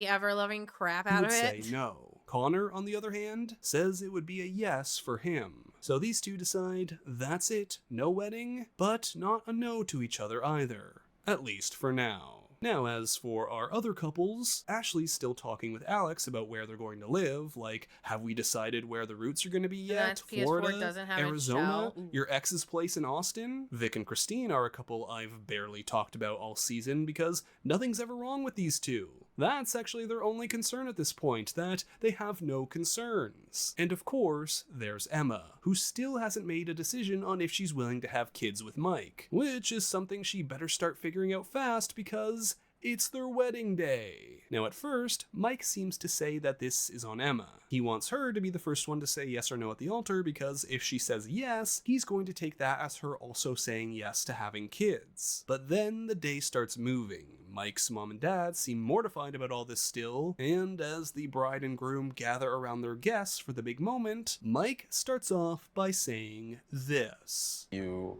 have been open and understanding to hearing my journey and my story. But I want to know that you want to start a family with me. Wow, we're really going to be doing this in front of everyone? Right now? Here? I mean, we couldn't have had this all figured out the day before, but to start things off, it's going to be Emma's decision. Will she say yes, especially with that reminder from Mike on what? Bro, what the fuck, dude? Like, that's so fucked up. What's at stake? And I'll be honest, I thought this is where the episode was going to end. That would seriously, if somebody did that to me at the altar and they were like, I need to know if you're gonna bear my children, and I'd be like, never mind, bye. With a cliffhanger on her decision, but no. I've been thinking about how you make me feel, and I can't see a future without you, and if that was a yes. So Emma says yes, she wants to get married and have kids maybe? So that's it. This is a yes all around, right? Well, I don't know, as maybe Mike wasn't expecting that. And the cliffhanger for next week ends on Mike's decision. So that's it for this recap of Love is Blind Season 10, Episodes 10 and 11. I think I have Black Ops 6 on my PS5 and completely forgot I bought it. Oh my god. All right. We didn't get to where we were trying to go when we first started. We have 2 more episodes left. I'll start the tease of this one. Well, this is it, everyone. I'll start the tease of this one while the ad's going, and then I'll jump out and raid into somebody. The part of every season of Love is Blind most people fast forward through, the wedding days. And this time, someone's about to be in for a surprise. And I'm not talking about us, because a lot of this was predictable. No, it's going to be some of these contestants who are about to go. What the just happened? So, where the last batch of episodes left us off, Emma here had said I do to Mike, even after he made it quite clear that he was only going to say yes if she was willing to have children one day. And it seems almost like this yes from Emma could be perceived as her affirming that, and from here we should get an easy yes from Mike. But I don't know, the way they left things with the cliffhanger on his decision, something was telling me Mike still has his doubts. And okay, Mike does say I do. Emma, I do love you. It's just not the I do that Emma was hoping for. Right now, I'm not ready to say I do. Emma, come So here. Mike I'll says love he's you. sorry, but he doesn't want to risk saying You're my Ohio 10. Come here, Emma. yes, even if it seems like she's open to kids now, in case she ends up changing her mind down the road. And while that was the right decision, not gonna lie, this relationship felt like something that I could have predicted from the moment they proposed. I mean, the big topic was kids the whole time, it was never really resolved, and here we are. No marriage, no surprise. Oh, she's Now, just Emma walking says down she the could see a aisle future with crying. him, and she thinks that she can get there. While Mike says he needs more reassurance, and if she had definitively said yes to kids, he would have also said yes at the altar. Girl, So- don't change what you want to make someone else happy. Stop it. well, I guess we'll see where these two are come the reunion, but for now, that's that. And we move on to our next wedding, the wedding of Jordan and Amber. And a lot seems to have happened in the time between now and when we last saw these two. For example, Jordan finally met Amber's daughter Emma, and Amber says it went really well. I'm glad they didn't have the cameras there for that. Tried to smother me with a pillow yesterday.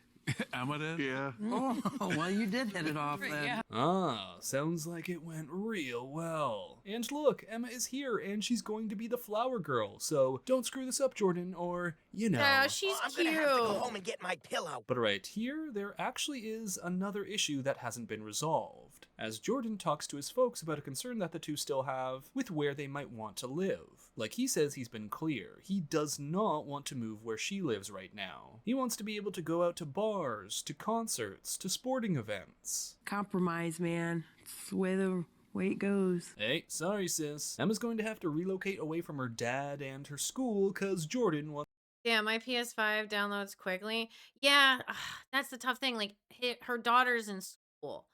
Maybe, like, consider, like, keeping the apartment for a little while and then, like, then selling it when Emma gets to, like, a grade that's easy to move, but that's difficult. wants to go to bars. Anyway, there is some idea of a middle ground near Feels good where in that. Amber's brother lives, but that doesn't seem to be reassuring Jordan, as he starts freaking out and telling his sister he doesn't know what to do. Meanwhile, Amber's brother, he seems sure, but not sure that it's gonna work out, he's sure that it's gonna fail. I'm personally expecting this not to go through just because I think that, you know, maybe he wants more time. Ah, What a what dick. comforting words from your sibling on your wedding day. I will say, if you guys both say yes, it will genuinely be a huge shock to me. But you know what? Amber is actually thinking the same thing. She says that for her, it's gonna be a yes, but she's understanding if Jordan says no. Which is kind of wild, being ready to marry someone but understanding if they say no at the altar. Guess that's just the world of the show. So these two get to the altar, and Emma is staring Jordan down. And then Amber talks for a while about Jordan and how he's making her step back and see what truly matters in life.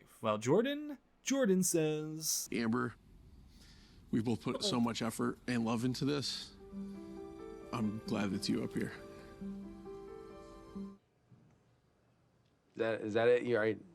That's it. And well, it's now time for the I do's. Unsurprisingly, dude. Amber says I do. Yeah, But you I did kind of look like a understand toy. If there's any doubts, I have a lot going on. Dang, I feel bad for Amber. Like she's already protecting herself, bracing for impact. The And it troll seems like the toys. whole wedding I was is thinking toy also soldier. expecting this to be a no as well. Which is why everyone is shocked when Jordan goes, I want to follow my heart and say that I do. So your answer is? I do. and well, everyone in the whole audience goes, What the just happened? I mean, Jaws hit the floor, Amber's aunt is going wild, Jordan's sister just looks confused, and I'm not gonna lie, I'm kind of worried for the reunion. This is very certain. You sure about that? You sure about that? Oh, and poor Emma, the whole reaction all around her, she just looks overwhelmed. But there you have it. Amber and Jordan have tied the knot. Our first successful wedding for the season. Let's see if we can get any more as Brittany and Devontae. No, we'll pick up with Brittany and Devontae next time I stream because I gotta get out of here for the night. Kids got school in the morning. I'm old. I got a burnt hole in my leggings. Let's see who's online.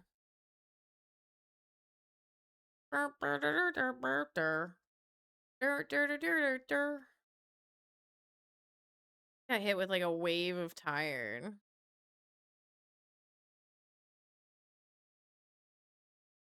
Kenny's on, Daisy's on. Kenny's a butthead, so I don't know if I'll raid into him tonight. What is Kenny playing? Call of Duty Warzone? All right, I'll raid into Kenny for you, Blue. Please don't go to bed yet, Blue.